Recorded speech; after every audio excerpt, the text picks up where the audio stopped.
たい全国大会目指して頑張ってみたいかあの若い頃の気持ちを取り戻せたら良いのにもしよろしければ行きましょうかねまりだが舞う街にそう時間楽しい年に行くもしかして知るのやのととすがり出会うやなものって答えそうかもしれない知りて素晴らしいものそれは救いの旅路だ我々のはすっておいでこれは愛の告白願って忘れましょう成長の苦悩世界を愛になり雨のアウハウと叫んで気合い入れようね恋のね今日のベケーション今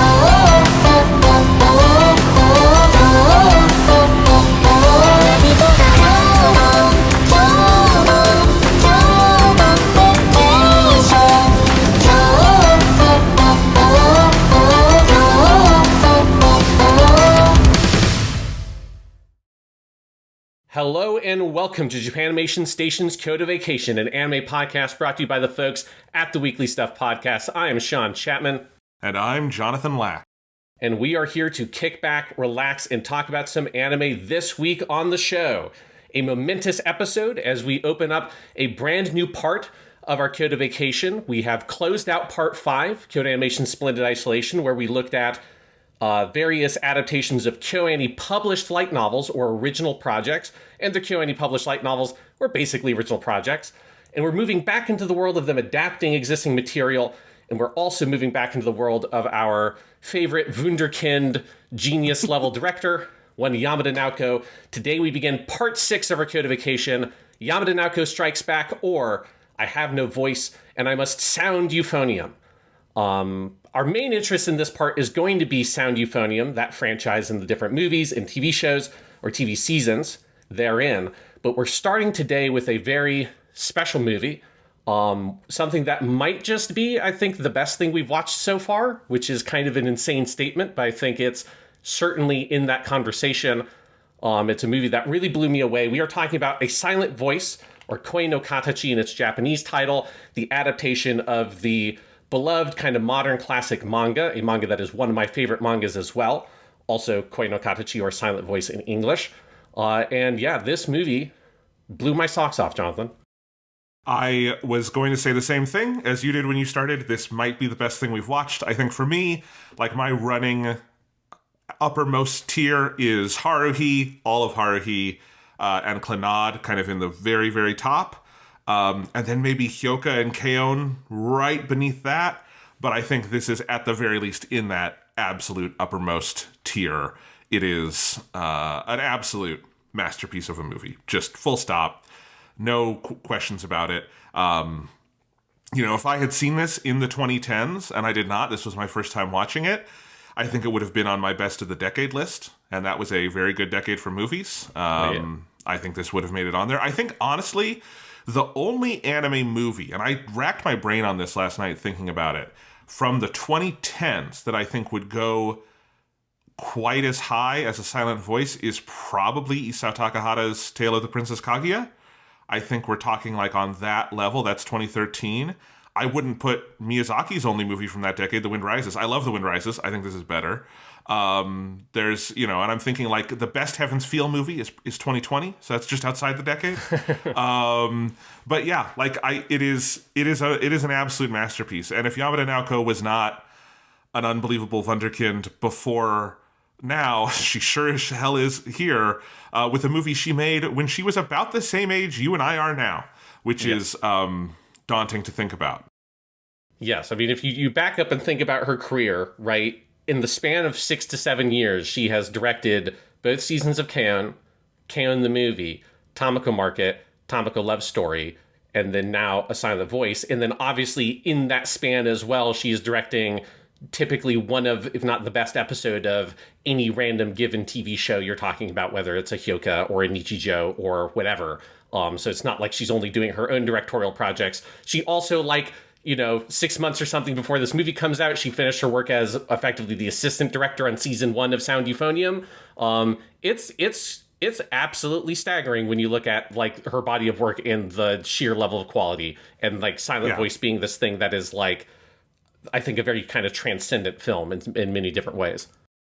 In fact, let me just rehearse this idea now with you, Sean. I have been thinking, so here's something, Japanimation Station listeners, I haven't mentioned on the podcast yet. At this point, when you're hearing this happened like a month ago, but we hadn't recorded an episode since this came out. But I was invited to write an essay for the Criterion Collection in April on the works of Makoto Shinkai, and I wrote about his film Voices of a Distant Star. And that was for a series the Criterion Collection was doing on their streaming service, The Channel, of Shinkai's films. And part of what I was kind of invited to write about was putting Shinkai in the, like, lineup with figures like, or really specifically Hayao Miyazaki, which is also how they had advertised it. And that is a completely reasonable comparison to make, because literally the only director who's ever achieved the same level of commercial success as Hayao Miyazaki is Makoto Shinkai. They're the two. We're going to talk later on, because A Silent Voice opened effectively next to Your Name, about how big Your Name was. Your Name was the first movie to make as much money as a Miyazaki movie had made in the anime space. Like, that is a good comparison on that level. But I actually think in terms of the kinds of, like, their style, I don't think Shinkai and Miyazaki are that similar. And I think their career trajectory is actually fairly different when you look at, like, their origin story. I would say Mamoru Hosoda is closer to Miyazaki. There's a reason why Ghibli tried to work with Hosoda, and Hosoda found Miyazaki's personality to be too overbearing and left, and we'll talk about that when we eventually do our Mamoru Hosoda season, because I love him. But I actually was thinking about this last night as I watched A Silent Voice. I actually think if you're trying to figure out, okay, who is the 21st century Hayao Miyazaki? And I don't know if we need to answer that question, because he's alive and he's made 5 movies this century. Yeah, it's like, Miyazaki is the 21st century Hayao Miyazaki. Yeah. Yes. There is no other version of him, and he has made, again, about almost half of his filmography in the 2000s. So anyway, put that aside. But if you're trying to answer that question, I actually think the correct answer is Yamada Naoko. I think, like, if you're looking at, because it's the thing about Miyazaki comparisons is you can talk about specific things like commercial success or having your own studio or whatever it is. But I think if you're talking about, like, talent, you're not just talking about someone who is an auteur or someone who is a great director. You are talking about someone who is a singular, once-in-a-generational, epochal talent, right? And I think Yamada Naoko has that level of talent, and her career trajectory is actually way closer to Miyazaki's than I think anyone else I'm aware of, because Miyazaki's origin story, which Americans don't often know, is that he also started very young. He comes into Toei right out of college, and like Yamada Naoko at KyoAni, just shoots up through the ranks because everyone around him goes, who the fuck is this, crazy wunderkind with this insane talent? And he doesn't direct anything at Toei, but he does. I mean, they're creating new titles for him. On Horus, Prince of the Sun, Isa Takahata gives him the title of Scenic Design, which is not a standard anime credit, because they were trying to figure out, how do we credit this person's contributions? And so he leaves this mark on the studio culture. And I feel like that reminds me a lot of what we've seen of Yamada Naoko, of coming in. She should have been doing stuff like in-betweens and key animation for way longer than she was in your typical kind of work path. And instead, because KyoAni are very smart, they immediately recognize, okay, get this girl into the middle of the action. She's a genius. And by the time she's 24, she's doing K-On! And changing the trajectory of TV forever. I think then when you look at her movies, it's also just, I think there's a similar sensitivity to detail, precision of intent, that preternatural gift for visual storytelling. Like, oh, this isn't just a good director, this isn't a great director, this is one of the great people to ever do this. I know I'm starting with a lot of hyperbole here, but I think you look at A Silent Voice and it is deserved. We're talking about that kind of talent. Yeah, and I think it's been the buildup of, like, tracking it on the podcast. Yes. Okay, she does the last episode in season 1 of Clannad, was the first episode she ever directed, right? The one that kind of feels like a bonus episode set after the action during the summer vacation or whatever. And it's like, that's a hell of an episode to be your first ever episode in your life that you directed. And then tracking that to then her doing K-On!, which is one of the best, if not maybe the best TV show we've watched. Like, K-On! Is so near and dear to my heart, especially after doing it on the podcast. To then doing Tamako Market, which is maybe a bit more flawed, but is also, I think, for my Reckoning, I considered it a masterpiece. It's definitely a little bit thornier in some places, but it's so good. And the Tamako love story is kind of undeniably a masterpiece of a film. And just seeing that step to step, and then also, for me, watching the behind the scenes stuff in the interviews and the stage greetings and stuff that she does at the premieres that are typically recorded, and you just look at, God, she's so young. Like, she is unbelievably young. And, it's that thing where we're using this word genius, and I don't like to try to throw that word around at someone who I just think is a very good director, because I don't think that's what is meant to be meant by the word genius. The thing that makes Yamada Naoko a genius is the fact that it's so prodigal, her ability to direct at such a young age, compared to other directors that I think make stuff as good as her. Like, I think Ishihara Tatsuya and Takemoto Yasuhiro, like, their careers and their, like, output and their creative output is as strong as hers. Like, they are also phenomenal directors. I don't know if I'd call them genius directors, though, because they had, like, 15 years of experience making anime and directing episodes before we get to the point that they start making Full Metal Panic, Fumofu, and the second raid for Takemoto, or Air and the key shows for Ishihara, right? They had a lot of experience working at KyoAni all through the 90s, some of which them, effectively ghost directing a movie or ghost directing a TV show. Like, they had a lot of experience. Yamada Naoko is just a completely fresh face who just totally upends entire, like, genre conventions and understandings of anime, and some of her, like, techniques in the use of lenses and stuff like that, which I think in here, this movie, you also see her, like, the particular fixation on certain kinds of really in-depth visual motifs and how layered it is, particularly throughout A Silent Voice, and how she's built that up over her whole career at this point. Like, it is the thing that, to me, the other person I think of, not in the anime world, but I think of Orson Welles, who was that same kind of, like, what do you mean he was, like, 24 when he made Citizen Kane? Like, what do you mean he was younger than that when he totally revolutionized, like, the American theatrical experience of Shakespeare, and, like, the entire American, like, legacy of Shakespeare's plays was totally transformed by Orson Welles when he was, like, 19 and 20 years old. And all of, like, radio.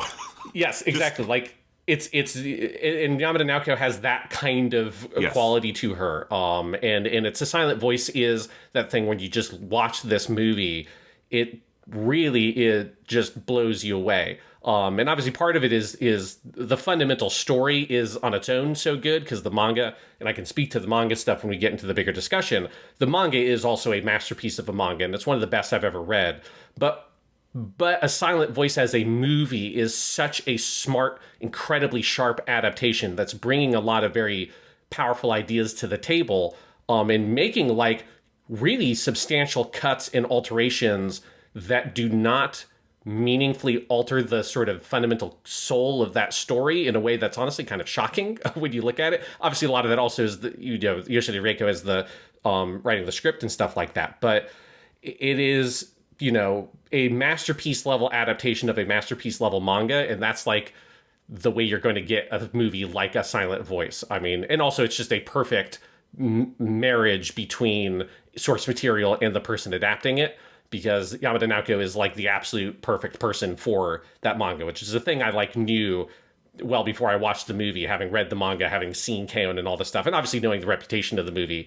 But if you read the manga, it's like, the person who did K-On! And especially the person who did Tamako Love Story, like, they need to do this manga because it's the perfect material for them. And just to bring this back around to my Miyazaki comparison, Yamada Naoko this year, in 2024, is 39 years old. She'll turn 40 later this year. She was born in 1984. But as we're recording this, she's 39. That is the age Hayao Miyazaki was when Castle of Cagliostro came out. Mm-hmm. Like, even if you're going by the Hayao Miyazaki scale, she's ahead of the curve. It's crazy. And she does have a new movie coming out this year. We actually did just learn, again, this is maybe a month ago from when you're hearing this, but we recently learned that G-Kids is releasing that here in theaters, which means they're going to give it a good push. G-Kids has a really good Oscars reputation. She could be the third anime director ever to get an Oscar nomination after Hayao Miyazaki and Mamoru Hosoda. I forget if I think Takahata might have also for Kaguya, so maybe fourth. But, like, yeah, everything's coming up Yamada Naoko. Yeah, I mean, and I feel like if Silent Voice, if it came out today, because it got a very sort of, like, limp Yes. limited release in America. That was also like 2-staged. There was like, oh, here's like a small release with the subtitled version. Then like a year later, they did the dub and did a small release with the dub in just like a very small release. If this movie came out now with the kind of push that anime gets, I think it would have had, obviously it has a huge reputation over here in a critical sense, and people like on streaming and stuff, when Netflix picked it up, have watched a lot. But on a theatrical level, I think it would have had just a very different reception if it was put out now. I think if G-Kids particularly had gotten this, they would have gotten it an Oscar nomination, no question. Like, I think this is such a massive masterpiece movie. You know, it's one of the great, again, it is one of the great movies, animated or not, of its time, of all time. This podcast will not be enough to break it down. Yes. So let's go ahead and get into the history, because there's a lot of history stuff, because we're out of the easy period for my research of where it's like, oh, well, I don't have to do that much of looking up the light novel thing, because it's like, oh, this is some person's first light novel they ever wrote, and they submitted it for this contest. You know, like that last part, it was very simple. We're back more to the like key level thing of like, oh god, now I have to do the history of like this all-time great manga and the history of the anime project. But it was very fun because, so just again for a little bit of context, I read the manga probably about 4 years ago now, because it was around the time I started moving to Texas. And it was like around the time when I started being like, I want to read more manga in Japanese, and was just kind of picking stuff up digitally online when I kind of figured out a little bit of how that works, because that's kind of can be a confusing situation sometimes if you don't live in Japan. And it blew me away. Like, it's so good. I strongly urge people, if you have not read the manga, you got to read it. Especially if you've watched the movie, like, I think even more so, because the manga is 7 volumes long. There's a lot of material in the manga that's not in the movie, and I think they make incredibly good companion pieces. And I desperately want to start reading the manga. I was going to start reading again last night after watching the movie, but I figured I probably shouldn't, or I'd be thinking too much about the manga when doing the movie discussion. And I knew you had read the manga, so I've actually had it like in my cart multiple times. There's a nice 7-volume box set that you can get at Crunchyroll or wherever. And I kept going, okay, but Sean has read the manga, I haven't. I think that would be the right dynamic for the movie. We have, for the podcast, have someone who's coming in. I knew nothing about the story. You know everything about the story. See how it compares. So I will 100% read this at some point. I love manga. This seems like it's a very good one. Yeah, but so I had read the manga 3-4 years ago, but I had not seen the movie. So this is my first time seeing the movie, but I already loved the manga to death. So let's talk a little bit about the history of the manga, because it's pretty fascinating. So the mangaka, or the artist and writer of the manga, is known as Ōima Yoshitoki. She got her start drawing by copying the characters in her favorite anime and games such as Chrono Trigger, which was a nice detail I liked. Awesome. Anyone who likes Chrono Trigger is a good person. Once again, someone inspired by Akira Toriyama. Exactly. It's everywhere. It is absolutely everywhere. When she was in her 3rd year in high school, she submitted her first draft of a manga to the weekly shonen magazine Shonen Grand Prix. And since it was a shonen-focused publication, she created her male pen name. So Ōima Yoshitoki is not her real name. It is a male pen name. If you know Japanese names and you hear that, you're like, why is he saying her and she when Yoshitoki is clearly a male given name in Japanese? That is why. So it's, that kind of classic. Obviously, that happens a lot with female authors, and it has for like 200 plus years. In 2008, when Ōima was 19 years old, so because we have a little context, we're talking about 2 geniuses intersecting here, because Ōima was also incredibly young. When she was 19 years old, her first draft for Koi no Katachi, or A Silent Voice, won the 80th Weekly Shonen Magazine Newcomer Award. Ōima worked on the draft while applying to art school, and her inspiration for the manga was the theme of the difficulty in communicating between people. One of the other major inspirations for Koi no Katachi was Ōima's mother, who worked as a sign language interpreter. And so that's part of where the deaf and like sign language stuff enters the story, and her mother also like helped with like kind of assisting on the manga with the sign language and all that kind of stuff. So that's where like that half of the story kind of comes in. The title of the manga, Koi no Katachi, is very interesting. So let's talk about like the translation here a little bit. So if you're literally translating it, it means the shapes of voice, or the shape of voice, or the shapes of voices, a shape of voice. It's hard to translate it literally, partially because plural and singular is arbitrary in Japanese, often with nouns. In the movie, it is written in Romaji as the shape of voice. Yes. So, because they put it at the beginning and end, same way they do with Tamako Love Story, it comes up and it is written as the shape of voice. Yes. So one thing, if you can read kanji, you might notice that the kanji for koi in Koi no Katachi is an archaic one. So it's much more elaborate than the kanji for koi that is sort of used today typically is.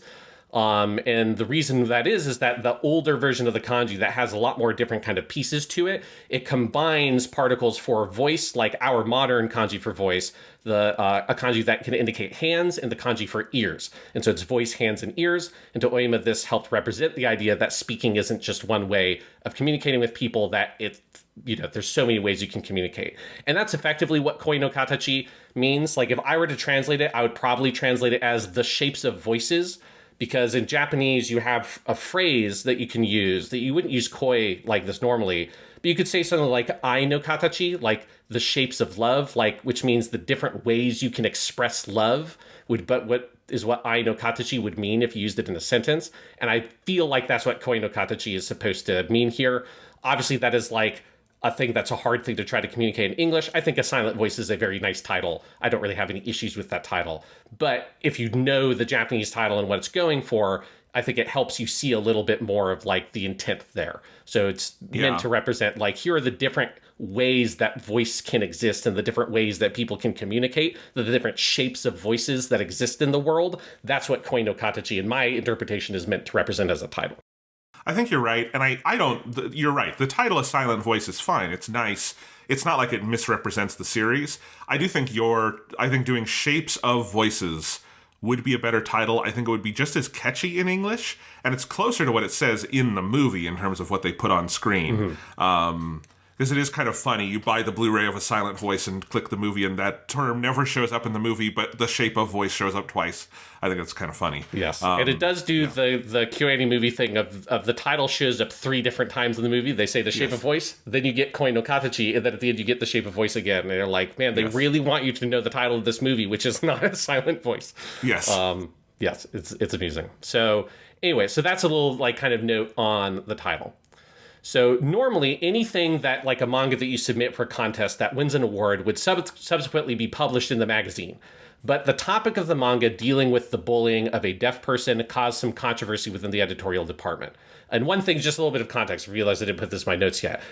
What we're talking about right now, this initial version of Koi no Katachi, this is not the same as what the 7-volume full version is. This is an initial one-shot that is kind of, the typical thing of where here's a one-shot that tells a kind of, smaller version of the idea for this story that then eventually is going to turn into the bigger series.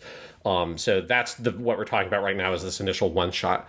So because the subject matter was very controversial, the publishing of this one shot was delayed, and then ultimately Ōima's first published manga became a 7-volume manga adaptation of the cyberpunk novel series Marduk Scramble, which people might know. There's been a couple of anime adaptations of that. That adaptation began publication in 2009 in the Best Satsu Shonen magazine, so a different magazine. So it's a weird situation where she won this award with this one shot. It was going to get published. It got put into weird kind of publishing hell because of this controversy around it within the publishing department. And while that was happening, she went off and ended up with this other gig that was very popular. So this manga version of Marduk Scramble is very, very popular and held in very high regard because it's a very good, I haven't read it, but just like looking at pages of it, you're like, oh yes, this is Ōima drew this. This is a very good manga. And Park Chung-young, who is an editor at Best Satsu Shonen magazine that published Marduk Scramble, he began fighting for Ōima's true debut work, Koi no Katachi, to be published. He worked with the lawyers at Kodansha, which publish both weekly and Best Satsu Shonen magazine, because obviously there's some weird kind of inter-magazine rivalry within the company happening here. And then he also set up a conference with the Japanese Federation of the Deaf, which is a nonprofit organization that advocates for deaf people in Japan. And as a result, the original version of Koi no Katachi was ultimately published as a one-shot in the February 2011 issue of Weekly Shonen Magazine.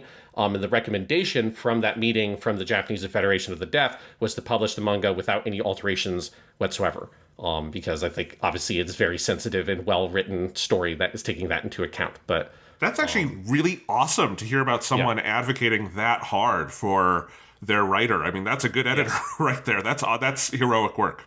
Yes, and also I think someone who sees that's like we want, like, this person is so good. Yes. We want to, like, get in their corner because that's a smart long-term business decision as well. Yes. At the time, this original one-shot version of Koi no Katachi was very popular. It beat out other Besatsu run heavy hitters like Attack on Titan, which ran on Besatsu, and Flowers of Evil, which also ran in Besatsu, and it reached #1 in a reader poll that year. So it was very well liked. Due to the tremendous popularity of that one-shot, Weekly Shonen Magazine approached Ōima after Marduk's scramble in its publication, and they asked her to remake and expand Koi no Katachi into a full serialized version. This is what's eventually going to become the one we think of today. However, Weekly Shonen Magazine's editorial department once again got cold feet, and they ran the first chapter as a one-shot, because once again, they were worried that the subject matter would be too controversial. But reader response was so strong once again that they then went back to the original serialization plan, and that was resumed. And so Ōima was able to finally begin creating her full version of Koi no Katachi, which ran for 62 chapters from August 2013 to November 2014, and was later collected in 7 volumes. And that is the version of the story that you have today if you want to go read the manga. So it had a long, complicated, weird, arduous path to eventually being able to properly be released. So then, just to talk about some of the accolades, so the response to Koi no Katachi obviously was incredibly strong. At the publishing of the final volume in November 2014, the series had already sold 2 million copies. And then when the movie released in September 2016, it had sold 3 million copies by then. And I have not seen any updated numbers. Obviously, there's no, like, promotional reason to try to publish how well it did. I'm assuming in a couple of years from now, on the 10th anniversary of the movie, they'll probably say, like, oh, and it sold 7 million or whatever, how many copies it will have sold at that point. But point being, very well selling. And the manga has won a bunch of different awards, several that I put down here. So in 2015, it won the Kono Manga ga Sugoi Award, which is a pretty big one in that kind of, like, you know, big collection of manga that comes out every single year. So that's a pretty prestigious one. In the Kore Yonde manga, or, like, you gotta read this manga ranking, it was ranked to #4 in 2014. It was 3rd place in the 2015 Manga Taisho, or Manga Grand Prize Award. It won the Newcomer Prize for the 2015 Tezuka Osamu Cultural Prize. It was also nominated for the 2016 Will Eisner Awards for the Best Asian Work, which Will Eisner Awards is our, like, prestigious comic book award granting authority over here in the West. So Koi no Katachi, complicated path to releasing, but a hell of a manga. And then, you know, just a note here, like, Ōima has gone on to also now do a long-running series that's still being published called To Your Eternity, or Fumetsu no Anata-e, that has had a 2-season adaptation in anime. I have watched the first season of the anime. I'm waiting for the manga to finish to read it. But she has gone on to, like, go do, like, a bunch of other great stuff and is still publishing a lot of stuff now. That's awesome. Yeah, that's just cool to hear. I want to read all of this stuff. I also want to read Marduk's Scramble. Because, I mean, that's also, you know, you didn't mention this, but, like, you know, manga adaptations of light novels aren't necessarily always, like, the launching ground for a great new talent, right? Sometimes they are often little promotional things that don't go anywhere. It's very cool, all of it. Yes. So then that's where let's talk about the anime version. So the development of an anime adaptation of Koi no Katachi was first announced on November 19th with the publication of the last chapter of the manga. At that point, it was not publicly announced who they were working with, but they had already approached KyoAni at that time. Pre-production on the movie began in June 2015 after work on season 1 of Hibike Euphonium, or Sound Euphonium, finished, on which Yamada, just for context, was the series Inshitsu, or that weird assistant director kind of position that we've seen a couple of times, like Ishidate Taichi on Nichijou, the asshole Yamamoto Yutaka on Haruhi, right? It's that kind of role that's the thing you're talking about with Miyazaki. Like, we don't have an official role that describes how important this person was for the production, so we've just created one that KyoAni uses here and there.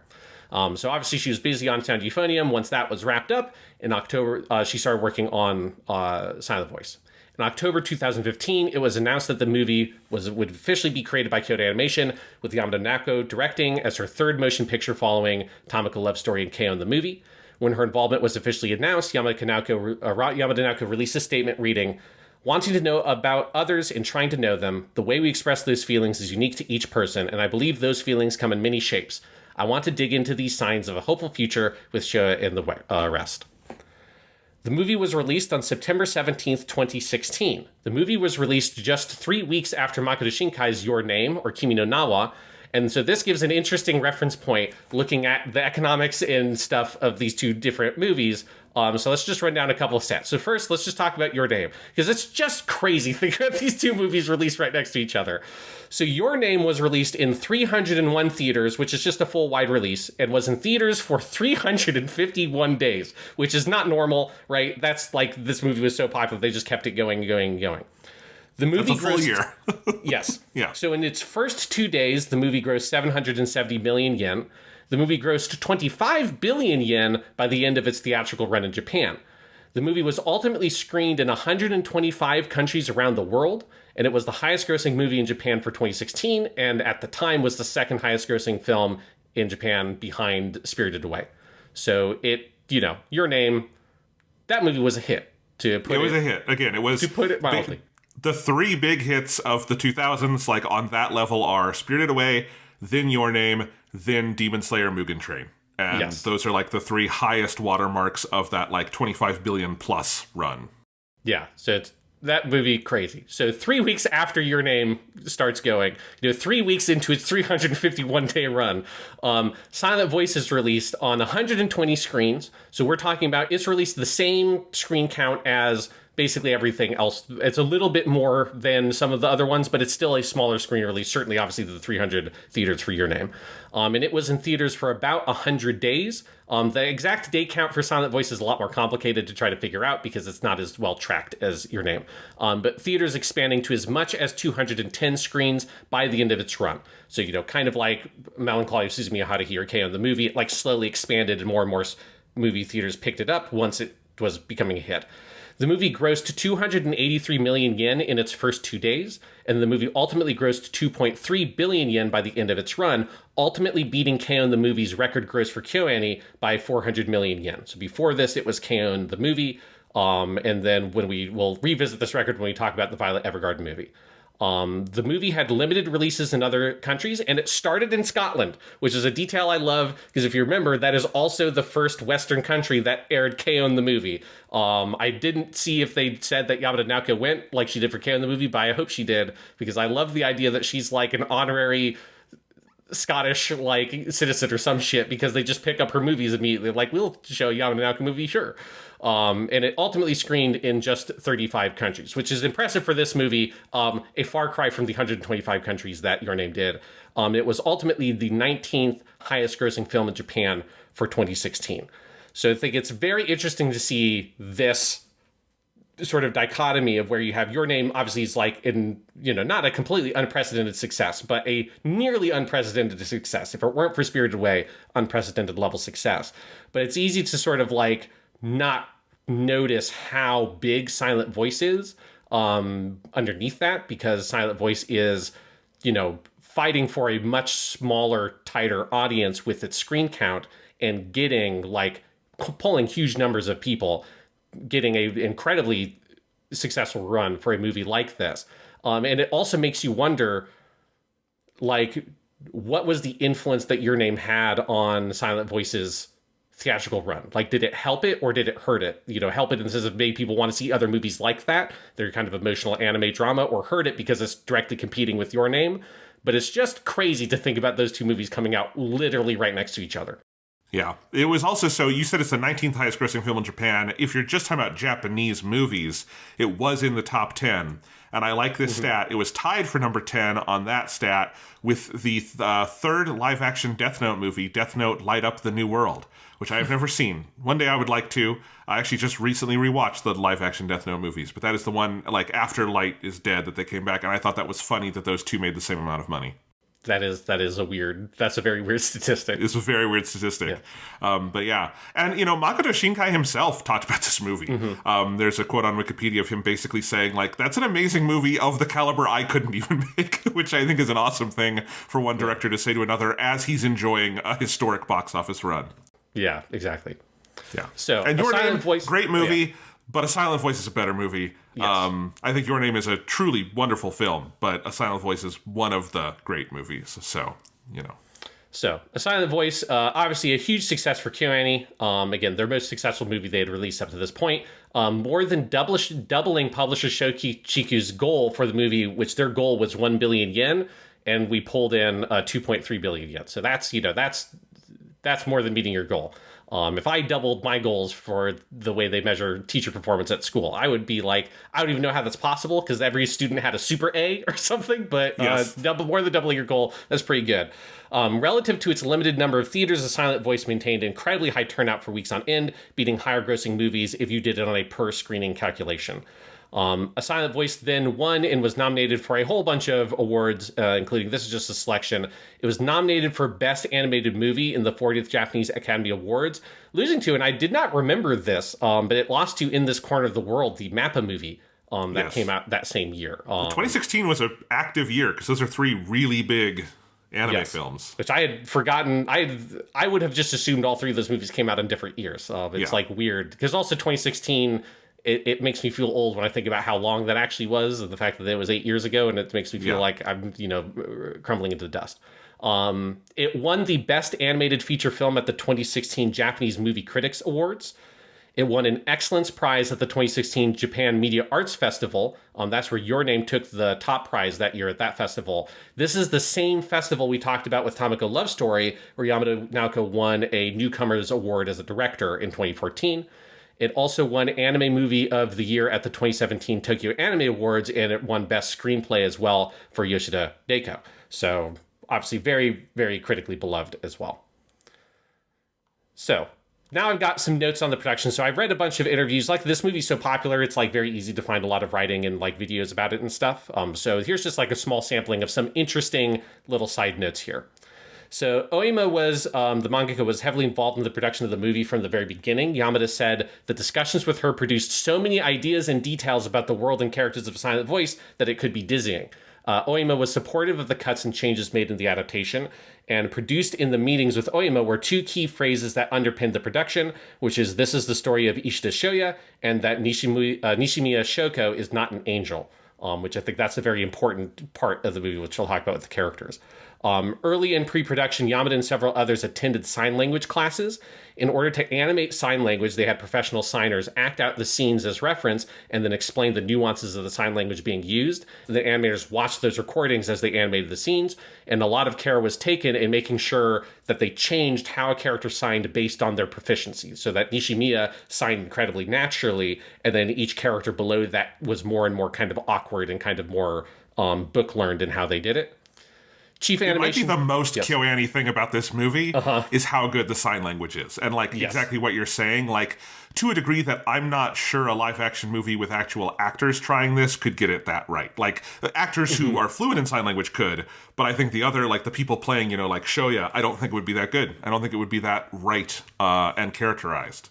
Yes, I mean, certainly for like Nishimiya, you'd have to get a deaf actress who can sign, or obviously you could get an actress who could hear to sign. Obviously, you'd prefer to get a deaf one, but it would be very hard to replicate this in live action with the level of like specificity with how they animate the characters here. Chief Animation Director and Character Designer, which is Futoshi Nishiya, he said of the aesthetic of the film, the characters have a real sense of presence and are in the gap between realism and anime.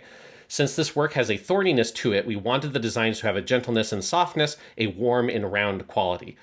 The overall aesthetic aimed at for the movie by the art department was 2.7D or 2.7 dimensions, so not realism, not deformed, but somewhere in the middle. So there's like multiple different interviews I read with different people in the production that all kind of said something similar to that. And the color palette was chosen to be calm, natural colors. Yamada worked closely with director of photography Naoko Kazuya to determine the use of various lens effects throughout the film, and the choice was made to use CG for natural phenomena such as water, so like when they drop into the river, you see the river from the outside, but to bring that closer to a hand-drawn feeling, so try to merge that CG and hand-drawn feel for some of that stuff. The supervision process in the animation was more elaborate than usual. The animation director role was split into a layout director to focus specifically on the layouts, and then an animation director to focus just on the character animation. An additional supervision position called Genga Chief, or Key Animation Chief, if you want to try to translate that directly, was introduced, with Kitanohara Noriyuki, Ishidate Taichi, and Sato Tatsuya filling in those roles as the Genga Chiefs. Layouts and Key Animation would both go to the Genga Chief first, before then it would go up to the respective pipeline of the animation director or layout director, which would then go up to the relevant assistant director, which would then go up to Yamada Naoko. So, there's a lot of complicated shit going on with this movie, so they just sort of broke down the pipeline to even more detail to fill that out. So if you're wondering why this movie looks so fucking good, yes, maybe it's because people like Kitanohara Noriyuki and Ishidate Taichi are at the beginning of that pipeline. Yes. Going up the thread all the way up to Yamada Naoko. That's amazing. That is just, one, I think it is so cool that is part of the studio culture at KyoAni, that people, will come off directing something, be at a lower level on someone else's project, vice versa. Yamada Naoko will go back into a lower level later on. But, it's all the teamwork. But that team is comprised of, ludicrously talented people who are all kind of auteurs in their own right. Yes, yeah. So it took me a long time to try to translate this section, because I found it on a Japanese source, and I was like, okay, this is going to be a lot of work because there's a lot of technical terms, and I think I worked it out, and I'm pretty sure that's exactly what it was saying. Then here's a quote from Yamada Naoko. This is my favorite quote I found from her in an interview I read. So she discussed the aesthetic of the movie. Yamada Naoko said, "These children are so worried about how to live for tomorrow that it hurts. But if you step back, the world they live in is not one steeped in despair. There's life there. Flowers bloom and water springs forth. It would be too awful if everything in their world was worrying, and I felt I wanted the sky to be beautiful when they looked up. Because I wanted to have an optimistic feeling when drawing fundamental things like life, water, and air, I thought I should draw these things as properly beautiful. Also, I wanted it to be a movie that made its audience feel cozy or at home." So I think she succeeded in all those things. Yes. It's very funny with Yamada Naoko, because you see her when she does the stage greeting, she is incredibly nervous, because I watched the KO in the movie one and this one, and even though it's been 6 or 7 years, she's still very awkward in front of a crowd. But once she starts going a little bit, she is such an eloquent person, and I just thought this quote is so good at capturing a lot of what the heart of the movie is, particularly the aesthetics of the movie, are describing. And then it is it is a movie, and you hinted at this with talking about the editorial department at the magazine being kind of uncomfortable. It deals with very heavy subject matter. Yes. Certainly for a slice of lifey kind of thing. I mean, it's not just bullying of a deaf child. There is also a lot of other stuff going on here, like suicide. But it is a very optimistic movie, and it's a very humanist movie, and I think that is embedded into the aesthetics, absolutely. Yeah. All right, so let's talk a little bit about the crew here, because also we got to talk about the music, because I got a lot of notes on the music here. So obviously, director Yamada Naoko. Our series writer, or the composition, is Yoshida Deko, who adapted the manga, and she's of course Yamada Naoko's right-hand woman from K-On!, Tamako Market, Tamako Love Story here again. Character design, chief animation director, we talked about a little bit earlier, but it's Nishia Futoshi. So, that's the one who, his first thing he did was Hyoka as the chief animation director. So, he's incredibly good at this. There's a real affinity with Hyoka in this, I think, in how it uses light and color and kind of the detail of backgrounds and stuff. Yeah. That I can see that totally. Yeah, it was a very good choice of the different, people working at KyoAni in that capacity. I think he's the perfect one for the look of the manga as well. And I'll wrap back around to the composer. So then we have the storyboards, where Yamada Naoko, Kigami Yoshiji also worked on some of the storyboards, and Yamamura Takiya did. And then for the unit directors, that's Kawanami Eisaku, Kitanohara Noriyuki, Ishidate Taichi, Ogawa Taichi, and Yamamura Takiya. So Kitanohara and Ishidate both had sections of the movie they were the unit director on, but then other sections that they were the Genga chief on, which is kind of how that broke down. And then let's talk about the music and the composer here. So the composer of the movie is a composer named Ushio Kensuke, also known by his stage name Agraph, Agraph, just all one word. So Ushio is a musician who specializes in electronic music. He's released multiple solo albums, and he has also worked with the J-rock band Llama, L-A-M-A. I assume they just supposed to just pronounce that Llama. Like with many musicians KyoAni worked with, he was much better known at the time for his work in popular music rather than background music. Before A Silent Voice, the only anime he had worked on were Space Dandy and Ping Pong the Animation, which are both really beloved TV shows. So it's he had done some stuff, but he was not known for being an anime composer. After Silent Voice, one thing that's interesting is he has done a lot more stuff, including, we'll hear him again on Liz and the Blue Bird, which is Yamada Naoko's sound euphonium movie. And then also he did the music for Heike Monogatari, which is the TV show that Yamada Naoko does after she leaves KyoAni. He's also doing the movie coming out this year. Yes. Whatever, something called, it keeps, the English title keeps changing. Yeah. What's it? I think it's Ito Ai, maybe, or is it just Ito? Kimi no Iro, I think, is what it's called in Japanese. Okay. But I forget what they called it in English, because, again, it was only just announced. It's The Colors Within is what it's called in English, and I was correct about it's Kimi no Iro in Japanese. But he did that, too. So he's done everything with her since this movie, and I think that makes sense, because I think there is something about his music and her aesthetic that goes together incredibly effectively. Yes. So Yamada Naoko felt that sound was an essential element of the movie for I think a lot of obvious reasons, and wanted a musician who looked at music/sound from an abstract scientific perspective, like an electronic musician does, right? Because they look at them as like thinking of sounds as waveforms and stuff like that is how you break it down. Like the specific quote I found was interesting. I had a hard time trying to translate it. It was like someone who looks at sound like it's through a magnifying lens is kind of how it was said, which I thought was a cool way of thinking about what electronic musicians do. Ushio was brought onto the project as soon as the script was finished, which is a lot earlier in the production than is usual, right? So it's like they had not even started doing the storyboarding yet when Ushio was brought onto the project. As part of the soundscape for the film, Ushio wanted to incorporate noise, like random noise, that's what I mean by noise there, into the music, like how a hearing aid introduces noise into the sounds a person hears. Ushio wanted to explore the spectrum of sounds and how, when, and why meaning is associated with that sound. He determined that using an upright piano would be a good sort of motif instrument because there's a lot of incidental sound that can be captured, like nails on the keys and the pedals brushing against felt. As part of that, this thing is just an amazing detail, that once you know this and you listen to the soundtrack, it like unlocks what the soundtrack is, because it's so crazy.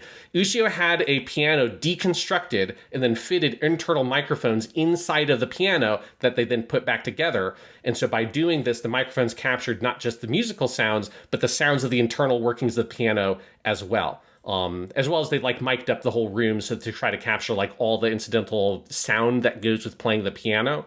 But if you listen to the tracks and you think about the microphone is inside the piano, it like clarifies what's happening with the sound in a way that's like crazy, because it's such a particular piano. Like you can tell it's the piano, but it just sounds different. And like that is one of the key reasons why it has this very unique quality to the sound.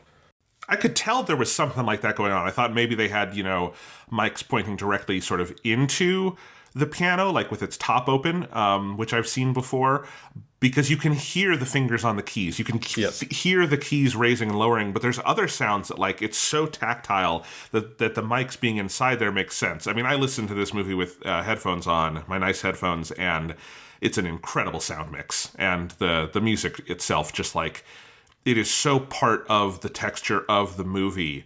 The soundscape is those sounds, and it is really unique. Yeah, it's so intimate because it just you feel like the music is playing right next to you, even if you're not doing headphones. If you're just like listening with normal sound system, the way that it's scored and then the way that it's mixed, you're inside the piano. Like it's so cool and such a cool idea. So part of like how they composed the music. So while storyboards were being worked on, Ushio would send sketch music, quote unquote, so like sort of the sketched out musical ideas to Yamada, that she would then use that, and that would help her inspire her on some of the storyboards. She would then give completed storyboards to Ushio, who would print the storyboards out, place them on the music stand, and compose music looking at printed out paper copies of the storyboards. By the time storyboards were finished, 40 songs had been composed in this manner, and then when the film was all put together, Yamada and Ushio worked together to arrange the compositions to the finished film, and additional tracks were made to fill out the rest of the movie. So I think there's like 80-something tracks that were ultimately created, and then 50-something tracks that are actually in the film, the finished version of the film. But it's pretty interesting if you like reading interviews with both of them, Ushio and Yamada, or like, separate interviews with them talking about the other person, that it's just, they seem to have such an interesting creative relationship and back and forth, because Yamada Naoko in one of the interviews said that she feels like he looks at things from a creative perspective the same way that she does, and it created a kind of rivalry sort of feeling of like she didn't want her animation and like, aesthetic work to lose out to the music, and vice versa. That you didn't want the music to kind of lose out to that. So it's like they both kind of tried to up their game, pushing the other person. So that's clearly makes sense that then they want to keep working together, because it just seems like a very unique, very fruitful creative partnership that this movie kind of, crystallized. Yeah, I mean, the soundtrack, which is on Apple Music, and I'm sure Spotify or wherever you get your music, is over 2 hours long. It's like a full, it's a huge soundtrack, and that's more than you would get for, some TV shows. So it's a very dense, full soundtrack. And I think, this is just something you see with directors across the spectrum of film history. I think the two roles that if a director finds the right person for, they will just never let go of are composer and editor. You're more likely to shift up your DP or some other role, which writer you're working with, stuff like that. But I think if you find the right composer or editor, those are so tied to the character and rhythm of your style as a director that it just becomes a very close working relationship. And I think there are a lot of directors whose style doesn't quite unlock until they find their composer or their editor. And in this case, it's the composer. And not that Yamada Naoko hadn't unlocked her style, but I do think you hear this movie and you go, oh, there's a reason they're never going to stop working together. This is like, I could imagine sounds like this in Tamako Market. Like there's something just preternaturally correct about these two working together. And it's always cool to see that kind of unlock with someone. Yeah, the music is just so essential to the whole film, that you can tell like why Yamada Naoko was incredibly particular about finding the right person and like working super closely with them, because it's just the movie wouldn't really work without the music doing what it's doing here. Yeah. Speaking of which, the music that they use, there's the song at the end we'll talk about, the closing song.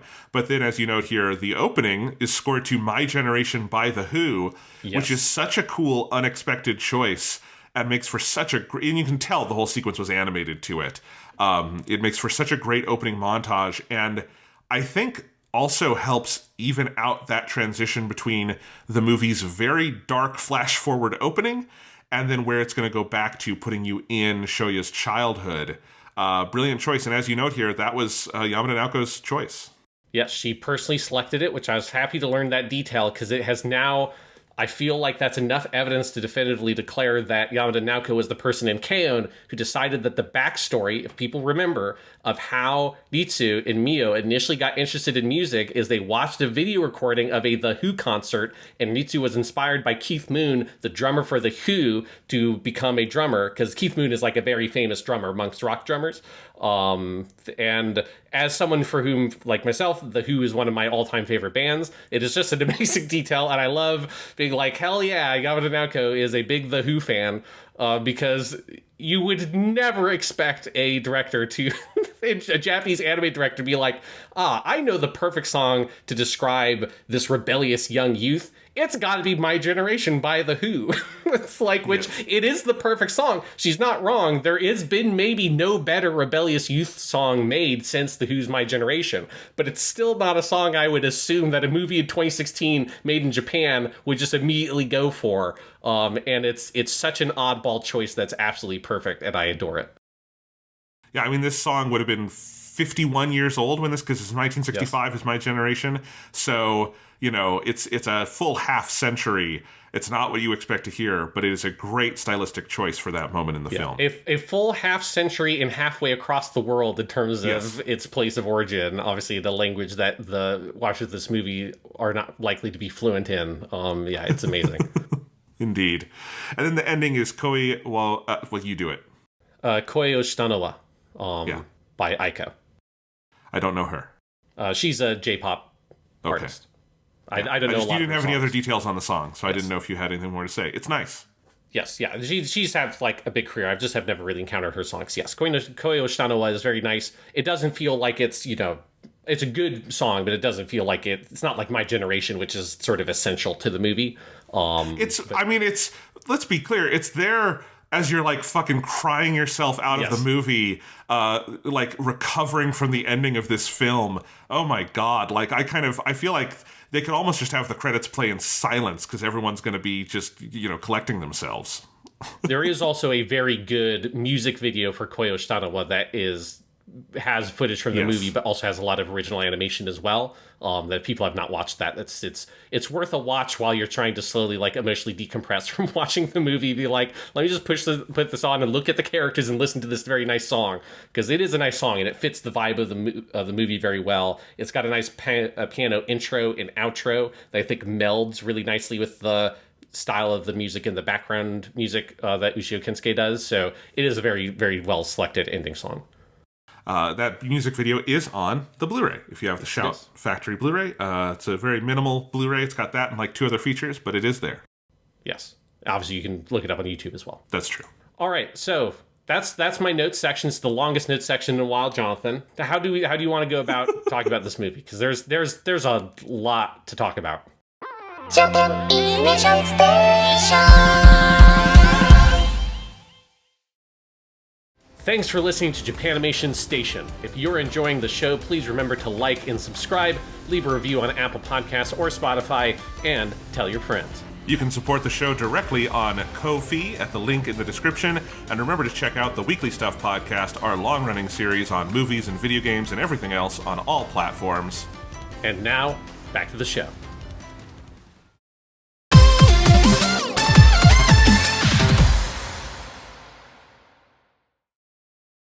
There's a lot to talk about, and I've been thinking about this, and honestly, this is a movie that might be slightly hard for me to talk about. I think I can talk about it formally. I think I can talk about its artistic adeptness and brilliance. When you get into what this movie is doing, I think as a story and thematically, and obviously a lot that it is pulling obviously from the manga there, it's almost hard for me to talk about because I feel like I wind up talking about myself. This movie is... I have never seen a movie that gets at some experiences and feelings I've had in my own life to the degree this film does. I think the way it depicts bullying and the after effects of that, the way it depicts... I'm already getting choked up talking about this. The way it depicts Shoya as a high schooler feeling like he... And of course, the way they do it stylistically in the film... And I'm curious, is this from the manga, the X's over people's faces? Yes, okay. It's in the manga as well, yeah.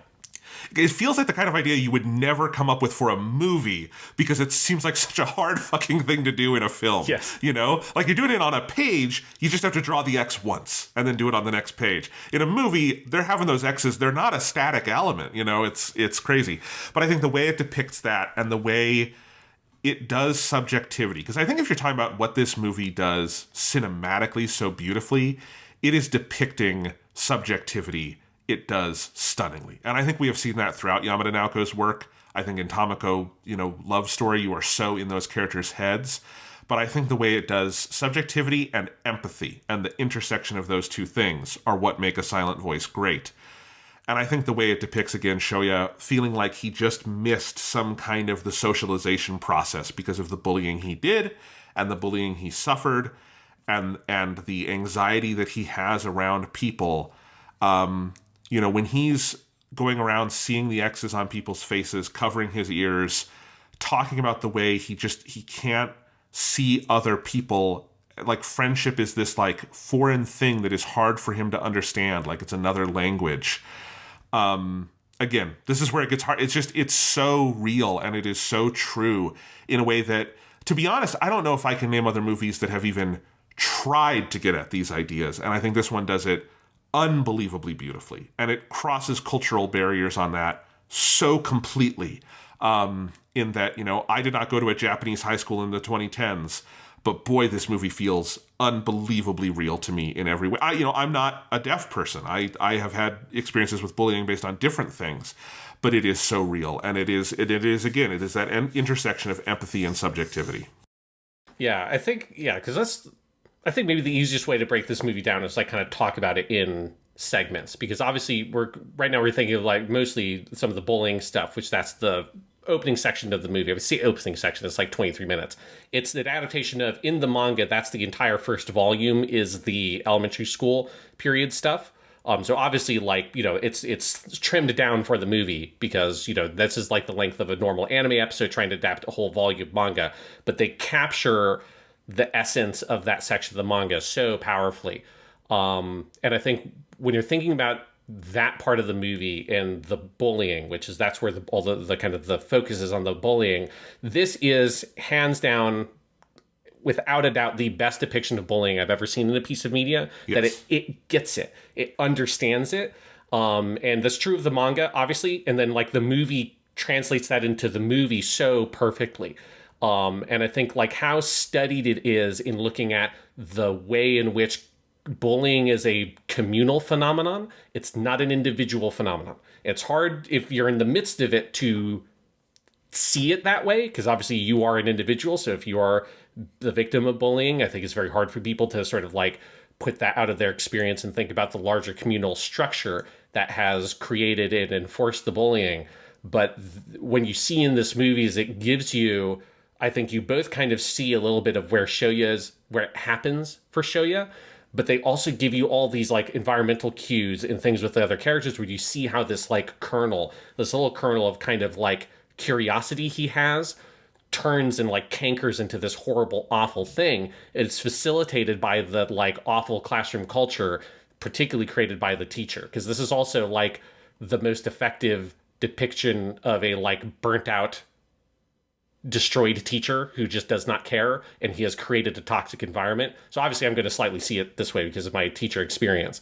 But when you look at the depiction of the bullying and what it does, like when you think about where and how it starts, it's such a perfect moment, because you've got Shoko transfers into the school. She has like this thing where she holds up her notebook and says, "I'm deaf," and Shoya, who's never encountered a deaf person before, is just like, "Oh hell!" Like he's shocked by it.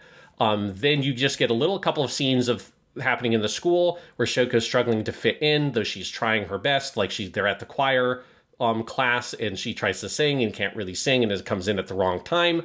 But then you have this moment where Ueno is asked to stand up and read from the textbook. She gets up and gives a very sort of like whatever reading of this text. This is a terrible teacher strategy. All pedagogical texts and research will tell you should not do popcorn reading or this kind of stuff. As an English teacher, I know what I'm talking about when I say that. You shouldn't do this. If you are a teacher listening to this, please do not do popcorn reading. It's a terrible strategy. But it's an easy strategy to implement. So this teacher's using it. I actually didn't know, Sean, that was like, I always assumed it was awful because I hated it, and I realized a lot of other people hated it. But I just assumed, well, all the teachers do it, so it must be what they tell you to do. I didn't know that, Sean. No, it is just a very easy thing to do that takes work off of the teacher, because you don't have to create assignments and things like that. But there's no research indicates any real like learning happens through that. And, if you want students to read out loud, you do it in small groups. Don't do it in a whole class activity. It's just terrible. Because it creates this exact situation where she gives the reading. She doesn't do it particularly well. She's in 6th grade. Who gives a shit? Yeah. Most 6th graders cannot read out loud particularly well. But the teacher gives this small criticism where he says like, "Oh, what was up with that?" And she sits down and goes like, "Oh, you dumb 4-glassed bastard," basically what she says in Japanese. And then he calls the next person in line, which is Shoko. She stands up, tries to read the text. Obviously, because she is deaf, she cannot like articulate particularly well because can't hear what she's saying. But he ignores it and doesn't say anything, because he knows that if you try to insult this deaf girl for trying to read out loud, everyone would know you're an absolute monster. So he just lets it happen. She finishes the sentence, sits down, moves on to the next person. And that's where Ueno's goes like, "Oh, you got to be fucking kidding me." And so then Shoya overhears that, stands up. He starts reading from the textbook, but then he does it making fun of the inarticulate sounds that Shoko was making and exaggerating them. And that is where it starts. That's the seed. It is a student. It's a kid seeing like injustice and unfairness in this classroom community. He sees one of his friends who is frustrated by this thing that is clearly unfair that has just been done in the class, and she's embarrassed by it. And in order to like help and protect her, he gets up there and he does that, not thinking that he's hurting the deaf girl, thinking he's poking fun at the teacher in his head. And that is then the thing that slowly throughout the rest of that sequence spirals and spirals and spirals. And it's happening fundamentally because the teacher has created this classroom community where he is allowing this to happen and creating these like unclear, unfair guidelines and principles that students don't know how to operate by, that then creates these gaps that are being exploited by the students and being applied to bully this little girl. That then obviously eventually in the long run gets all that energy and the frustration with the unfairness and the injustice and the like looseness of the expectations of the classroom rules then gets pointed at Shoya later on, as it inevitably would, because the thing that created the bullying is not the presence of Shoko, it's not the presence of Shoya, it's not the presence of any individual student or anything that they really did. It was an inevitable outcome of the culture that had been created in that place. And that Shoya and Shoko are both, as children, victims of this larger communal failure created by the adults in this scenario. The teacher, the principal, their parents to different extents. That Shoya has a single working mother, so he doesn't have a lot of supervision. He has no good male authority figure in his life because his dad's not in the picture. Right? All of these communal and social failures are the things that create this bullying that then destroys for a long time the childhood of these two people.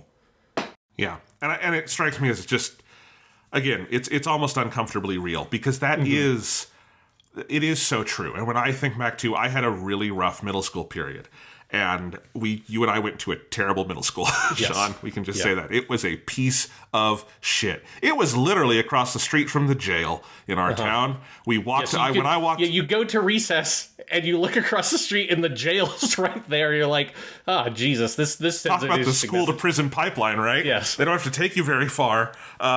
You could walk there. I mean, we would walk home, and there were prisoners on work release coming home at the same time, which was, I don't think they would hurt anyone in that scenario, but it was just funny. We went to a terrible high school, or middle school. We always went to a terrible high school, too, but that's a different story. And I do remember, like, the role of teachers and the culture being created, and the lack of, it's the idea that there's this problem that no one wants to like name or identify or really deal with, because doing so would involve such a bigger exorcism than pointing to the one problem student or the student being bullied, right? The other thing I think this does, if I'm thinking in comparison to American media, there's plenty of American media that deals with bullying, but it is almost always one of two things. It is either the comedic Simpsons-style, Nelson Muntz, which is a great joke version of a bully, right? And it's very funny. The bullies who steal your lunch money and throw you in the toilet and that kind of thing, which is very much taken from like 50s Leave It to Beaver style, stuff, right? So there's the comedy version, or there is the like Stephen King's It style bullies who fucking curb stomp you and are trying to like murder people and knife everyone and all this shit. They're like way over the top. 99.9% of people are not going to deal with the bullies going around assaulting people in public. But both versions of that kind of stereotypical bully you get in American media are the very individualized, this person is fucked up in some way and therefore they are bullying. And it is not the two things this movie does, which is the communal thing you're talking about, Sean, but also they're just kids. The kids in this movie are realistically children, in the way that you do not look at Shoya during the period where he is bullying Shoko, and he does horrible things to her, but you do not look at him and go, this is a little serial killer, irredeemable, blah, blah, blah. You look at him and go, this is a kid. This is a kid misguided in what he's doing here, but this is fundamentally a kid. These are redeemable people. This is a group of children. And I just think those are two things that are so lost in most media you get in America, where I think our focus on individualism curdles into this really off depiction of what bullying is that has always felt so wrong to me since I was a child, seeing it in various pieces of media. Yeah, you're absolutely right. Because I think like another thing you get is, when you're looking at like the social factors of bullying, I think one of the cliches we're used to is you've got the like, if you're doing the sort of like we're trying to redeem the bully story, it typically like involves, in terms of like the home family life, it's always going to be like an alcoholic, abusive father, right? Yeah. And obviously in the real world, that is a thing that happens, and it is a like contributing factor to bullying. But it's also not like the average experience of, it doesn't have to be the experience of someone who is a bully. It does not have to have abusive alcoholic father and kind of go through that whole range of cliches that you're used to if you've seen any, kind of American TV dramas. It's just so, particularly high school TV dramas, it's just so typical. Whereas I think Shoya's home life is so unique. And I think that's one of the things about all the characters, they feel so specific and they feel so particular. None of them fit into a clean archetype. Shoya is not just like the stereotypical bully. Shoko is not like the stereotypical perfect little deaf girl who's like this little angel that, there's no like kind of Christ metaphor imagery associated with her, which I think there would be if this was an American story. You'd inevitably have some sort of martyr like, Mary thing going on here. And then it's like, Shoya's mother in his home life. I love the little home that he's got. And this is the thing that the manga gives you more detail in, because that's one of the main areas they trimmed down here. But the movie's so good through the use of montage at giving you the full sensation of this kind of unorthodox home life he has with a single mom who runs like this home business of this like barber shop. And then he lives in this attic kind of unsupervised. And then he's got his older sister who is kind of in this weird sort of living with this Brazilian dude, and that whole thing that then eventually when you do the time jump, it's his niece Maria comes from all of that. But it's just this like kind of unorthodox, unusual living situation that Shoya is in that creates some of these gaps that then push him towards bullying because he doesn't have enough adult supervision and he doesn't have any of those kind of male role models in his life. And I like that depiction, that they go for something that's not excessive. It's not something extreme. It's not something like to that sort of heightened level, even though, again, recognizing that sometimes in real life there are people who are in circumstances that are that heightened level. But you also have lots and lots of people that are at this level where it's like it's not extreme, but it's just a little unusual. It's a little outside the box of what sort of your expectation is for a family in this community. And that's all of those things are things that then can drive someone towards these kind of behavioral problems if there's not anything in the community to help guide them out of it. And again, it's important to always keep in mind that we're talking about children here as well. And like, you're always thinking about the fact that they're kids and their position in the school community. Yes. And it doesn't ever lay any blame at the feet of his mom. Like, she is a good person. She's a good mother. She's obviously she's a single mom with a business. This is hard. Like, I think this movie is a good example of how you can recognize where there are like, Shoya is not getting everything he needs without going, and therefore his mom is a bad mom. And that's not the connection the movie makes at all, right? And I think it does that in really interesting ways. Then I think, as it progresses in terms of his relationship with Shoko, it also gets this thing that is, there's the cliche of like, boys pull on girls' pigtails because they like them or something like that, right? Which is true to some extent, but I think is often like oversimplified in movies. I think the way this movie does it, as that relationship progresses, and I think it does such a good job of showing, Shoko is someone who wants to get close to people and does not know how. Shoya is entranced by this person. At no point does it seem like he actually dislikes Shoko and therefore he is bullying her. He is fascinated by her, and he is so like socially inept at figuring out kind of like how to deal with those emotions, like what friendship is, which becomes the major theme of the movie once we go forward to their adulthood. And there's that scene, for instance, where they're playing outside in the yard, and it seems like they're having a nice friendly moment until she does the tomodachi friendship move with sign language, and that's when he has this break where he throws the dirt in her eyes and says, gross, basically, like, you're disgusting. And I think the way it shows those moments as well, where there's this brooch of empathy that he can't get past, or something in his own heart, like that moment is about him. It's not about her at all. I think the way it depicts those moments also feels so real and thought through and deeply felt.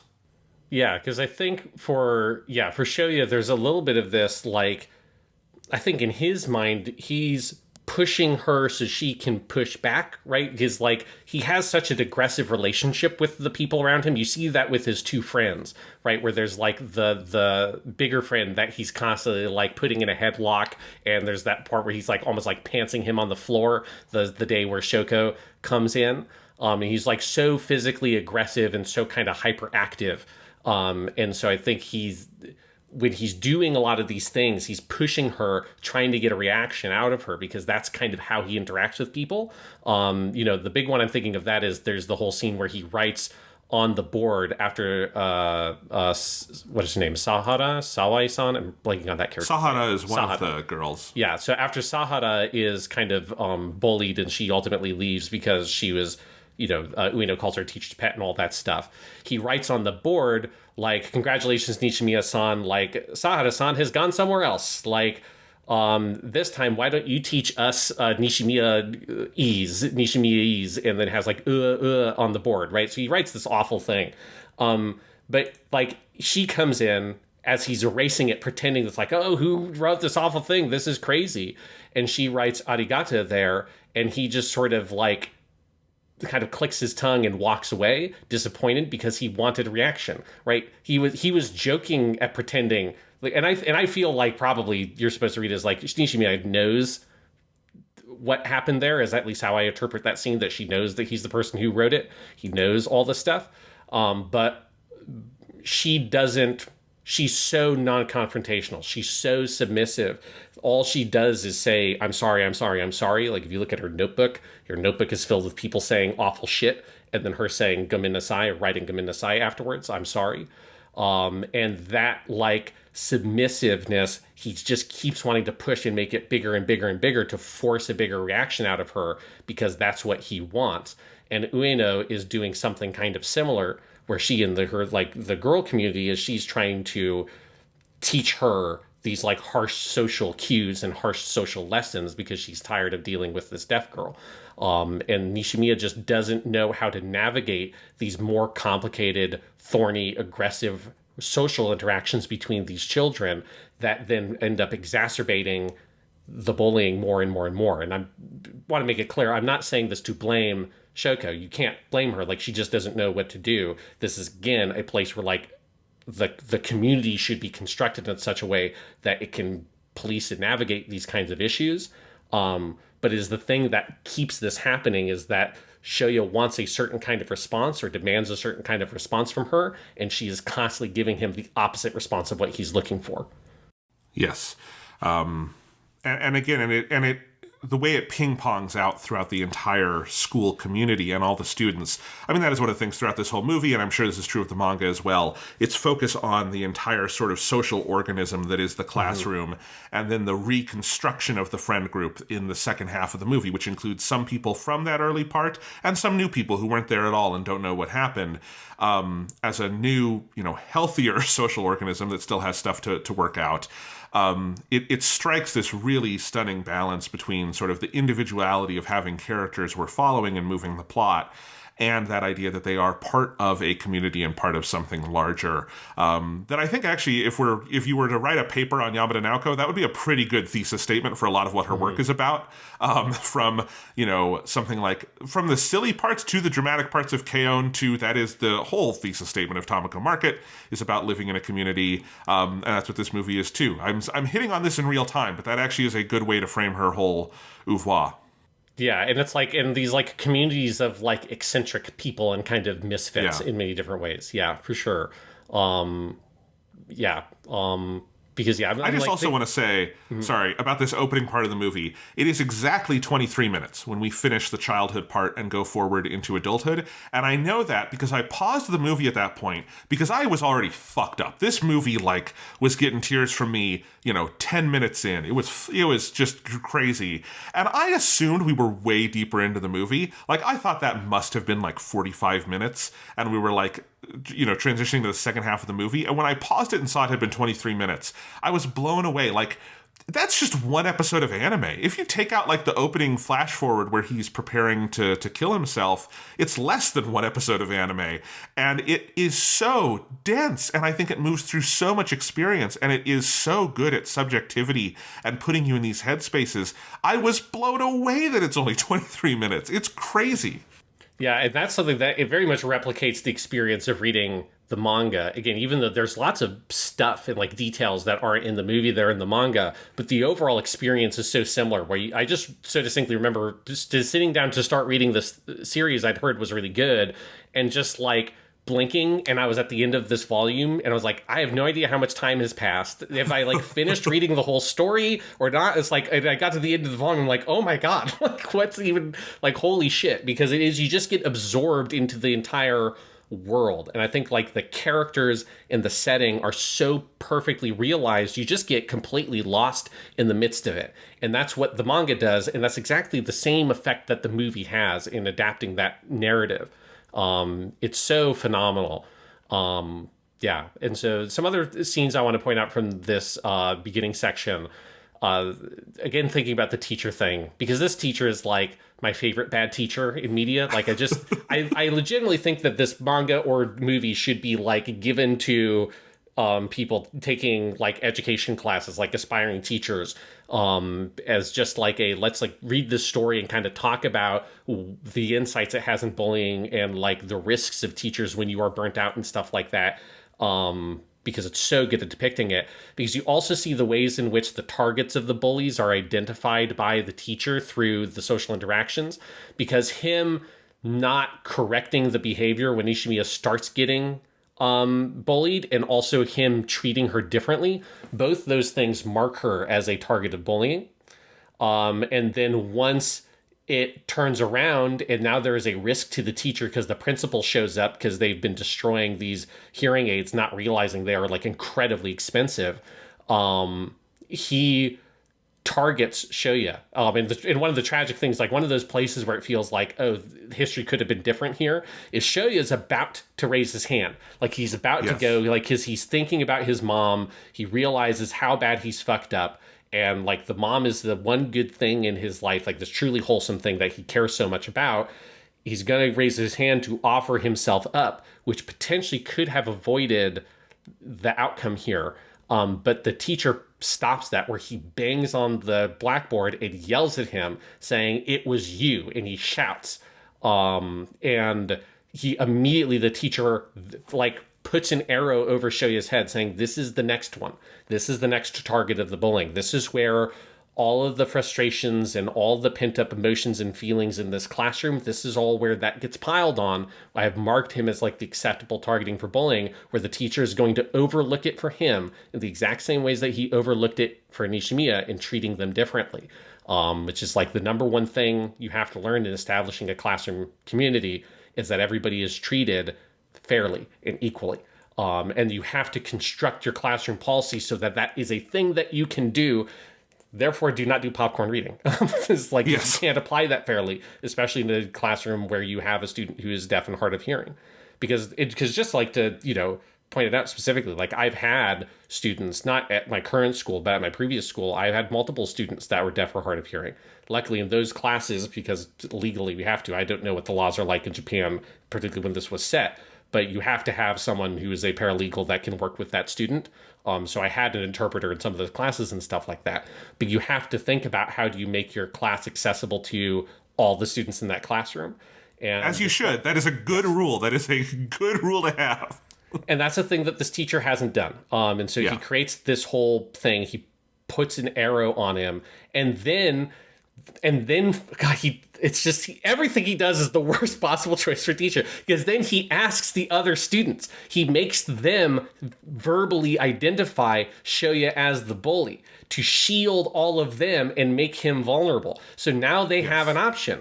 Do I get in trouble, or do I put it on him? And it's just like witch trial level, psychology going on here, where all the students pile it on Shoya without any self-reflection or without making themselves vulnerable. And you obviously have Kawai, who sort of like puts the last fucking dagger in when she starts crying because Shoya rightfully identifies that everybody else in the classroom went along with the bullying.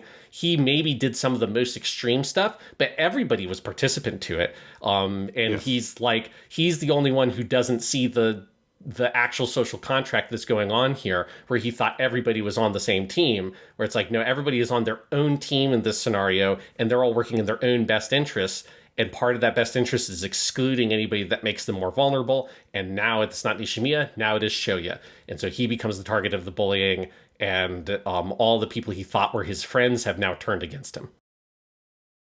No, and it's incredible. And there's also the sequence, of course, following this, where his mom gets the money from the bank and goes and pays Shoko's mom back for the hearing aids, which is the right and nice thing to do. But also, like, I think you even see here the inability of the two parents quite to deal with this, right?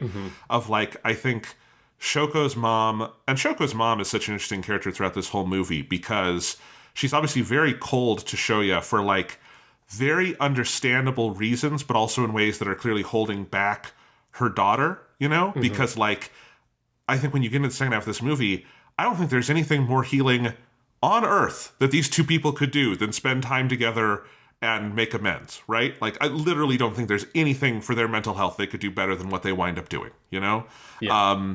But she is kind of unable to see that. I think Shoyo's mom is unable to figure out how to kind of discipline her son here. He feels terrible. He goes to try to apologize. There's the scene with her feeding the pigeons, which becomes this, like, deeply ingrained memory that obviously he carries forward into his high school years, where he winds up, trying to apologize to her with the bread and all that stuff. He winds up being such a sweet guy.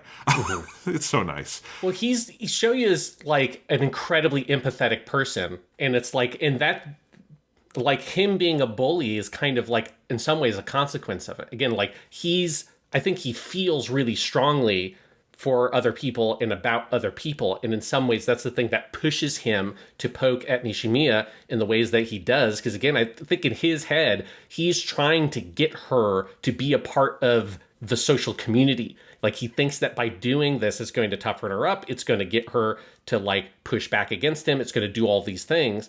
And so it's that empathy he has as a person is the thing that causes him to be this bully. It's the reason why when he gets bullied, it hurts him and affects him on such a deep level. And it's the reason that he then, when he grows up, he's not able to look people in the eyes, is because he feels so strongly.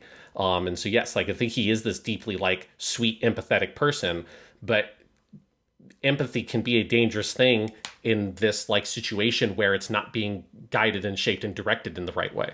Yeah, so Sean, I agree with that completely, that analysis. And I think, again, as I identified earlier, I just think empathy and the way people experience these things subjectively is so much the core of what this movie is and what it is doing. And in all sorts of subtle ways, too. I think there's the obvious ways, like the X's on people's faces later on.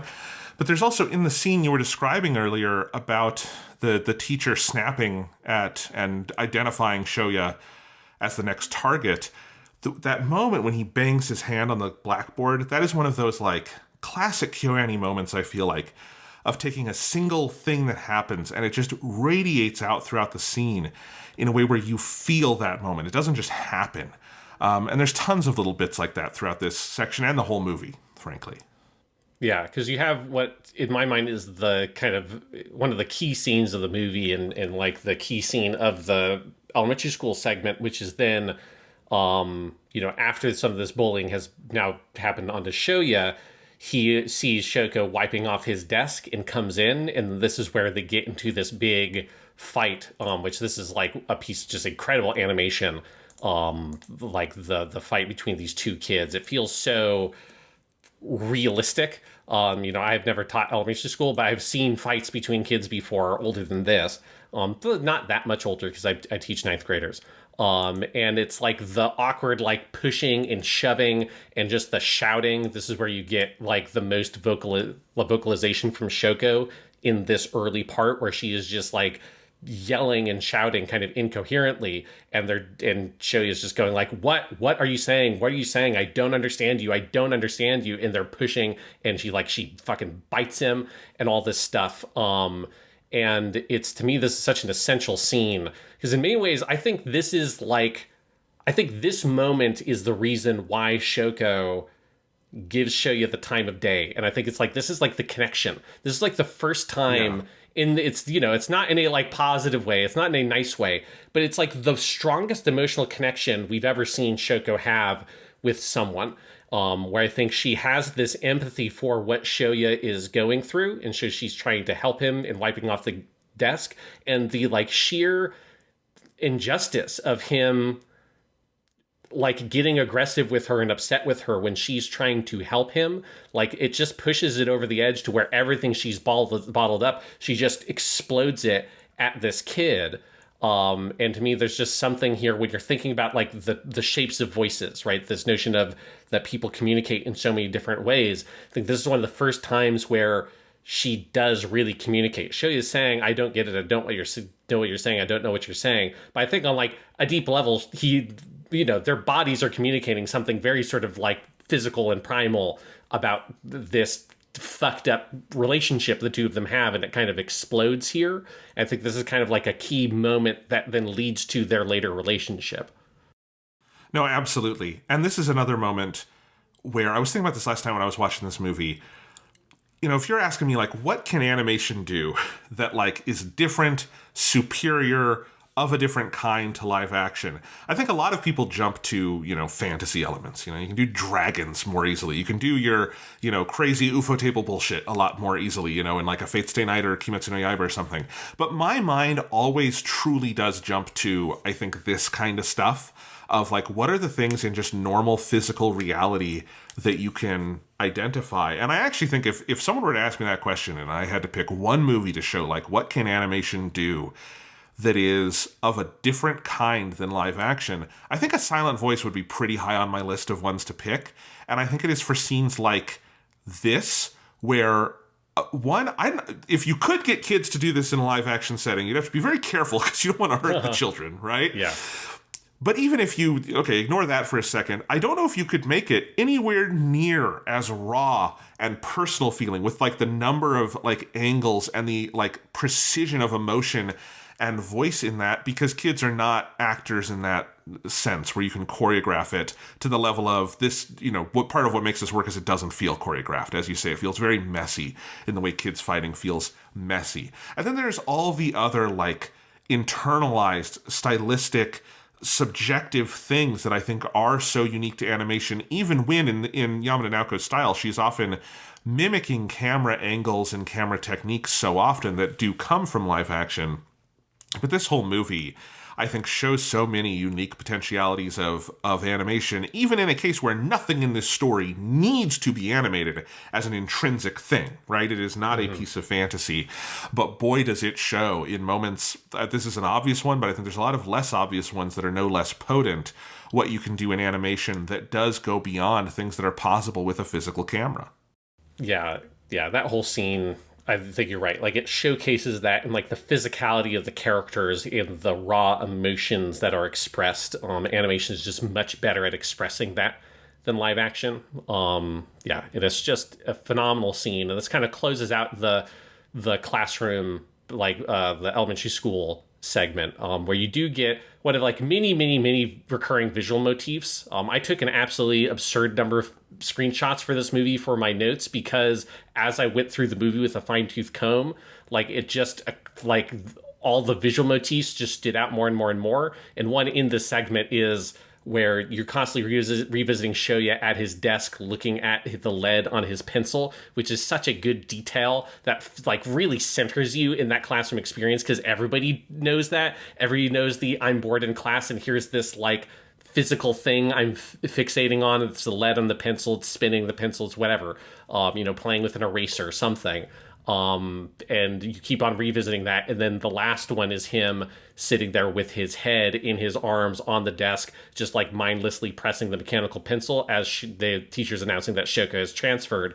And that's then what slowly transitions you back into present day. Shoya is on his way, on like going through what he has decided is going to be his last day, and like the procedure of all of that. Yeah, so Sean, after spending an inordinate amount of time on the first 23 minutes of the movie, we probably can't go through the rest of it with that amount of detail. But I mean, yeah, let's give a little bit of attention to this detail that is kind of split between the opening minutes of the movie, and then we get a little here on the other side of the flashback of his plan to commit suicide. Because the whole movie, let's take a look at the macro structure of it, is built around these two sequences of suicidal ideation, right?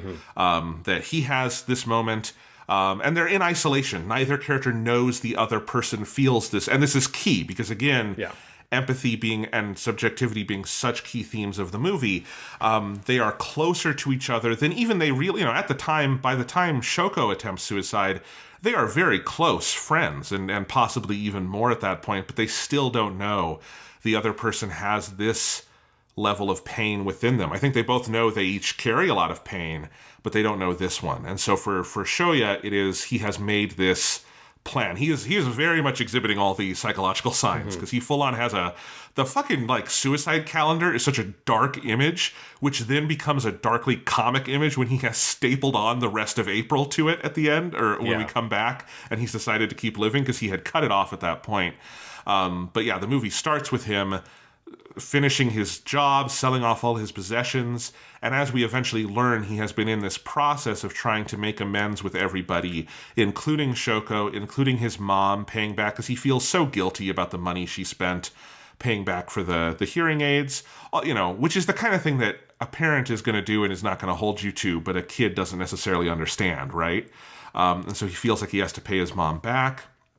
And ultimately, the suicide attempt is unsuccessful, and he decides to go on living with the encouragement of his mom, setting all his money on fire, which is both a very funny and incredibly stressful scene, because that is quite a bit of money that she sets on fire. Yeah, that's one of my favorite bits in this story is the mom realizing, seeing the money and figuring, oh my God, because it's such an abnormal thing to do, and her kind of probing him and then getting him to sort of admit it, and then inadvertently burning the money, and then later that day you revisit that where the mom, this is this great scene where she sort of leans into frame when he comes in to sit down at the table, and then Maria comes out with her, and then she basically tells him, I'm sorry about burning that money, but I'm not sorry because I don't want any money that you made so you could die. Which is just one of those moments. It's true. It's this scene in the manga. It's here. It just like hits you so hard. It's one of those things where, Shoya's mom doesn't have a huge amount of screen time, all things considered. She's one of the characters that has had a fair amount of material from the manga kind of thinned out a bit, but she comes across so well in the movie, and she's such a vibrant character, and there's little moments like that really, where that happens. Absolutely. And I guess that leads to another couple of like big picture things I wanted to ask about and talk about here, Sean. This is just something I thought that I realized we hadn't really talked about. The manga is 7 volumes, right? Yes. And of course, they have excised parts of it. The choice to do this as a movie is interesting because a 7-volume manga, you could make easily a 1-course show out of that. You could even stretch that out to a 2-course show. That's not out of the question. There are plenty of shows that run 25 episodes that are based on 7 volumes of manga. And they made the choice to do this as a movie. And we've often seen that with Kyoto Animation, where they sometimes make the unexpected choice of the format in terms of how they adapt something, but it is often very effective. From my standpoint, it does not feel anywhere, having not read the manga, like the movie is missing anything. That mother character feels fully articulated to me, just as a viewer of the film, even though, as you say, it's not that she has a ton of scenes, but that home life feels so rich. The fact that he is living... I like that you have to kind of piece it together a little bit of like, okay, who is the little girl who is here in the present day? That is his niece, we find out, who he has a very close relationship with. All those things feel fully articulated. Structurally, it feels so tight as a movie.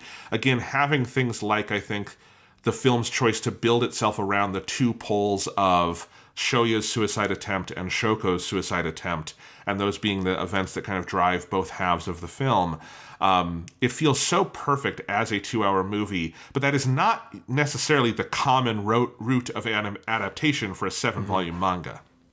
Yeah, and I think, first of all, based on my research, I'm pretty sure that it is the publisher side of the manga, including Ōima, the mangaka, is where the decision to have it be a movie came from. And then they brought that proposal to Kyoto Animation. Kyoto Animation accepted that proposal and then ultimately selected, Yamada Naoko out of their directors to be the person to do the project. And I think it is it's hard to imagine the manga as a TV show because it is such a tight story. Even if it is 7 volumes long, it just the core spine of the story is so strong and powerful. It's hard to imagine splitting it up into episodes because I read the manga in a small number of sittings because it does just go through it. And it has a good structure to it. It does have a nice chapter-based structure to it and stuff like that. But that core relationship, and it's such a sort of defined story. It's so clear that it's not going to be a 25 volume super long thing, right? It's got such a clear like kind of beginning, middle, end structure that a movie makes perfect sense. The consequence of it, though, is that you need to figure out where do you trim, because there's a lot of material in the manga that you just can't bring into a movie. Even if you made this a 3-hour movie and wanted to compete with Melancholy of Suzumiya Haruhi for the longest fucking animated movie ever. This is already a 2 hour, 10-minute long movie. That's a long animated movie as it is. A 3-hour movie still wouldn't be able to do everything. There's a couple of like key things they do outside of just trimming down scenes. This kind of leads into this middle section of the movie as we kind of come in to meet Shoko and start expanding Shoya's world a little bit. The biggest cut they made and change they made, which is mind-blowing to me coming from the manga, because it's just not a thing it would even occur to me that you'd cut out, is in the manga, there is a much stronger central motivating plot thing for why all these different people ultimately come together. Of Shoko, Shoya, Nagatsuka, like Ueno, like all the different like kids who come in, Kawai, all these people, right? In the manga, Nagatsuka, the buddy, voiced by Ono Kensho here, he is wanting to make an amateur student film thing. That's why in the movie he's always wearing the shirt that says Hollywood. Like, that's one of the reasons why. And so he's kind of recruited Shoya, whose new big friend, not just best friend, they're big friends. Big friends, keep yes. saying, It's so cute. to be involved in the movie. Then Shoya, who has already reconnected with Shoko at this point, he decides to kind of bring her in and then reconnect her with some of these other elementary school friends that she had, like Sahara, as that comes in. And then all of them get involved in making the student film project. And then that is something that is shown at the cultural festival. That is what they make the ending of the movie. And then when we talk about the ending, we'll talk about there's a little bit more that the manga goes beyond that point. I think it's an interesting choice to end it there. I think it's a good choice. But basically in the movie, they take out that whole idea of this movie project, which is the thing that gives you an access to more kind of subplots involving each of the other friend characters. So in the manga, it feels like it's not just a story about Shoya and Shoko and those two reconnecting. It becomes more about also this broader circle of friends.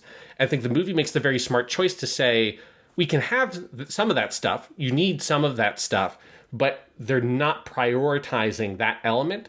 And so by just saying, you know what, we don't actually need the movie thing. We can cut that out entirely. All the stuff that then would come along with that. And it's fine to just have it be this looser, connected group of teens, some of whom knew each other from their past, some of whom, you get all the implications of like Kawai is sweet on the one boy, Mashiba, the red-haired boy, right? And so that's one of the reasons she's doing all this, because he's kind of curious about this Shoya kid and he wants to be friends with him, right? So they come up with like it's a looser bond, but simpler reasons for all these characters to kind of group up together, have some of those central interactions they need, but have it be a thing that fuels that core central relationship between Shoya and Shoko. And it just frees up a lot of space in the movie by getting rid of that entire plot element, which is crazy because it is the thing that if you ask me to describe the plot of A Silent Voice, I would first describe the kid bullied a deaf girl and then they meet up again when they're older and he tries to make amends. And then I would say, and in doing that, they get involved in a student film project that brings all these people back together. Like, that's the plot of the manga, and it's insane that it can just be cut out and so perfectly still keep the soul of the story alive. That's awesome. And it's really fascinating to me because if I were describing things I like about this movie, one of the things would be, and this is not to put down the manga, I haven't read it, is the looseness with which the friend group comes back together. I really like how it starts with just Shoya meeting the best friend character. I'm forgetting his name now. Nagatsuka. And it's just that like they are the two sitting on the benches when they have their bento lunch boxes, and they're both kind of alone. And they get to know each other a little bit. And Nagatsuka reaches out because he's a very friendly guy. But you also get the sense that maybe Nagatsuka has not had a super close friend before. And so he really latches on. But they're good for each other.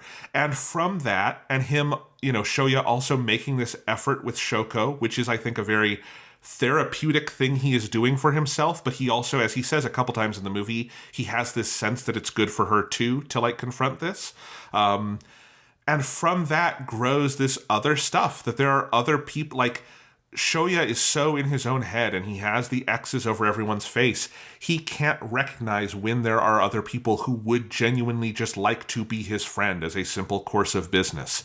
And so he, gets together with those people. And as they're out and about, they, find some other people. And Shoko wants to reconnect with the Sahara character from their youth. And so Shoya does this thing for her of going out and finding her. And I think that there is no other motivating factor, that kind of looseness works so beautifully for me. And I'm sure it works beautifully in the manga with a little more narrative spine to that too. But it's something that I would not have guessed in a million years, Sean, that there was something missing there like that. If you would have told me, like earlier you said, there's more stuff with the mom at home. That makes total sense, that there could be more there. I can imagine that.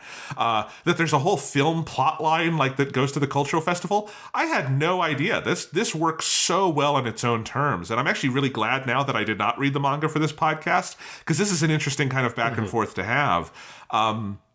It really blows my mind, you telling me that, because I think it just works so cleanly and you don't feel anything missing, which tells you that it's a good adaptation. Yeah, and it's one of the things that makes the movie and the manga good companion pieces, because they're the fundamental soul of the story is the same. They're both stories about the difficulty that people have in trying to communicate with each other and all the things that come with that, the anxiety, the trauma, like all these things.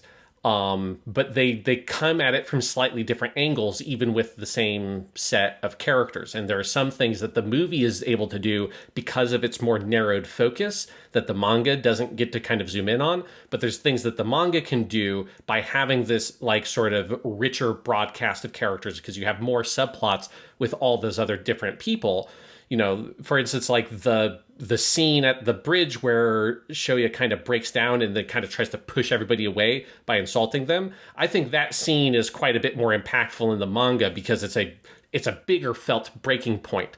But in some ways, Shoko's suicide attempt in the movie feels like it's an even more impactful scene in the movie compared to the manga, because that's the like singular real breaking point, because that is like the main. That's like not just the main or central relationship. It is so elevated because you don't have other subplots to sort of like dilute that focus to a certain extent. So they both get to kind of have their own experience. And it means that if you're a fan of the manga, the movie's so worth watching because it's not trying to just give you the exact same things the manga gave you. It is trying to adapt it in the realist sense of that word. Yeah, absolutely. I also wonder if it would feel, if you did they're making a student film plot, which we have seen KyoAni tackle before. Yes. They are I do wonder if that's just them going and saying, we've kind of done this several times. Maybe we don't need to do it again. I also wonder if you did that in this movie with Yamada Naoko's specific style, if it would feel too meta. Because this movie has so much in its cinematography, and I think we should maybe just talk about it now, of what it is doing with its visual style to emulate the look of a camera. It very much feels like it is of a piece with what she was doing in Tamako Love Story, where there is more of a handheld feel to it quite a lot of the time.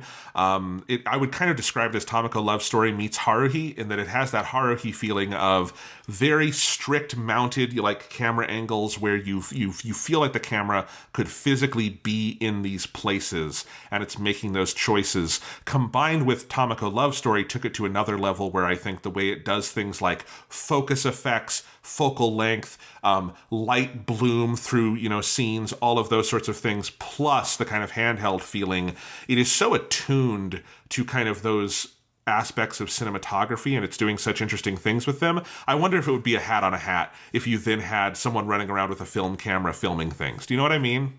Yeah, I think there would be a bit of that. And I think there's also just like there's a lot of kind of procedural stuff that inevitably comes along with that plot line that like the movie just doesn't have the space to do.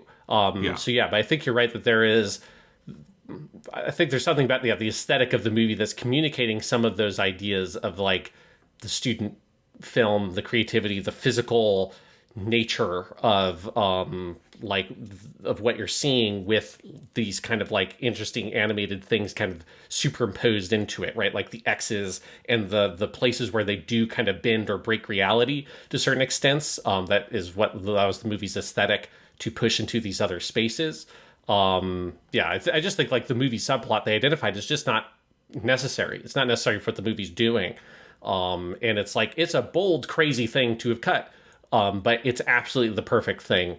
It's the kind of cut I can imagine you can only really make when you have the mangaka as involved in the process early on as they did, because I think if you didn't, I imagine you'd be too timid to do it, especially because of how good the manga is. You're just like, I mean, I can't just, it's such a big part of the original story. How do you just cut it out? But it's the kind of thing where you have the person who's also a genius storyteller in the room, and I have to imagine that she was probably like, yeah, no, like you don't need it. You can tell the story we're trying to tell. You don't necessarily need that. That works for the longer form story because it creates a bigger contiguous spine that connects the characters together that you need to tell the 7-volume version of it. You're making a 2-hour, 10-minute version of this story. You don't need all of that stuff. Pare it down, and that's what they do.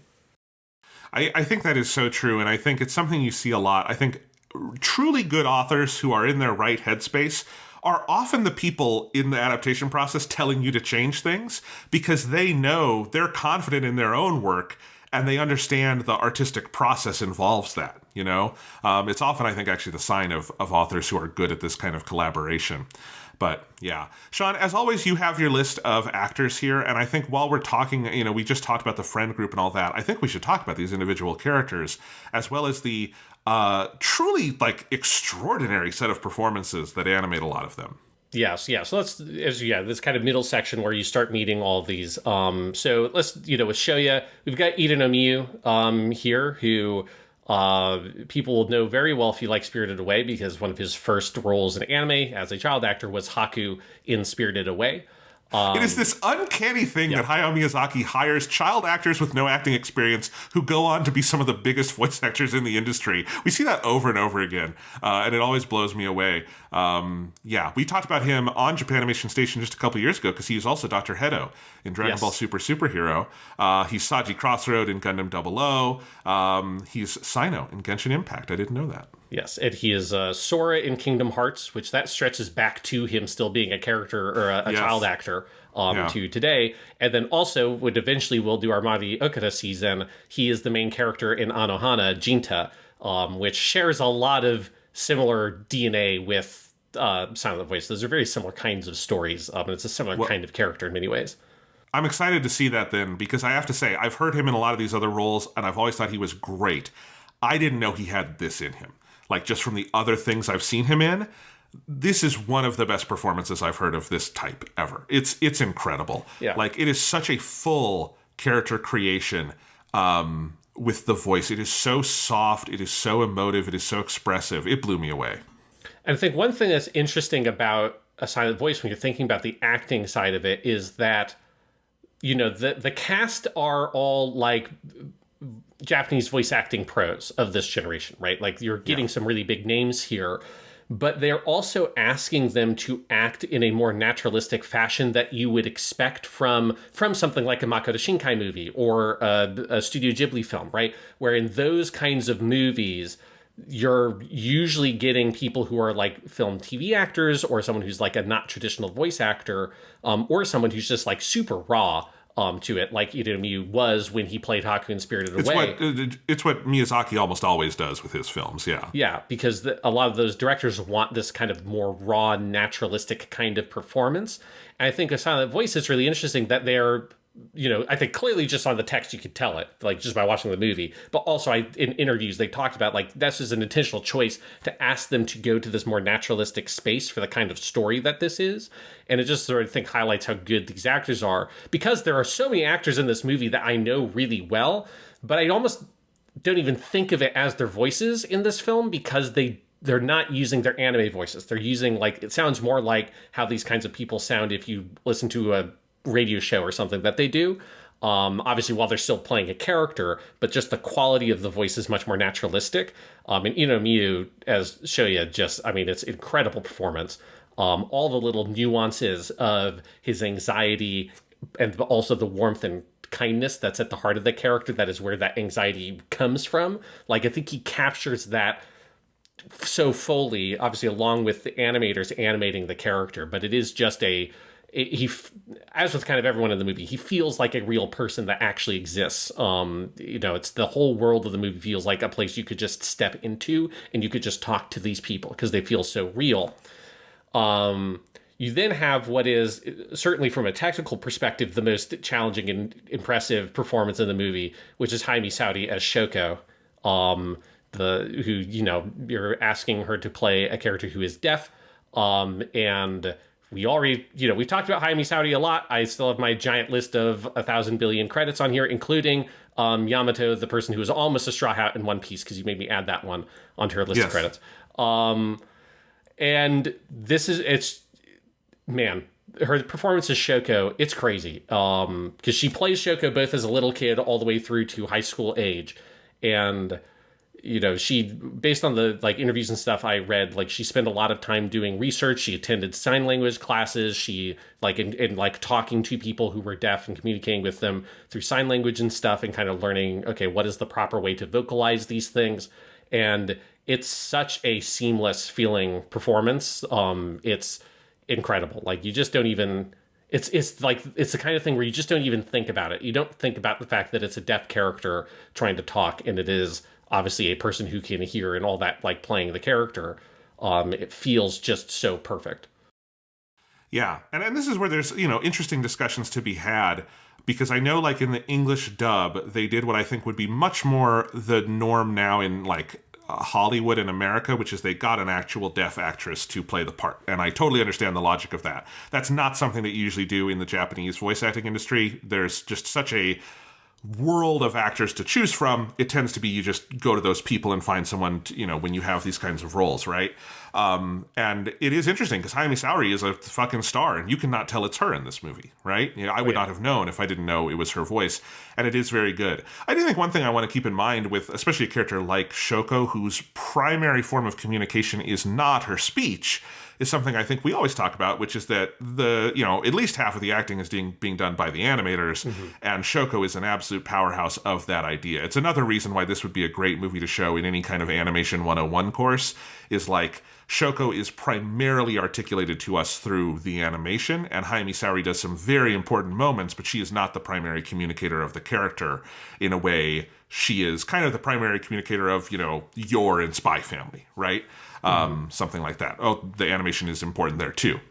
Yeah, but also that the voice actors do more than just do dialogue, right? Because it's any of the vocalizations that the character makes, whether it's breathing or whatever, totally are her. And that's one of the spaces. It's kind of the same thing with Kito Akari playing Nezuko in Kimetsu no Yaiba. It's easy to forget that that's the thing that the actor's doing that too, just because it's not dialogue on the page. It's easy to overlook those things. So it's the combination of both those, her breathing life into the character in those little kinds of vocalizations that the character does.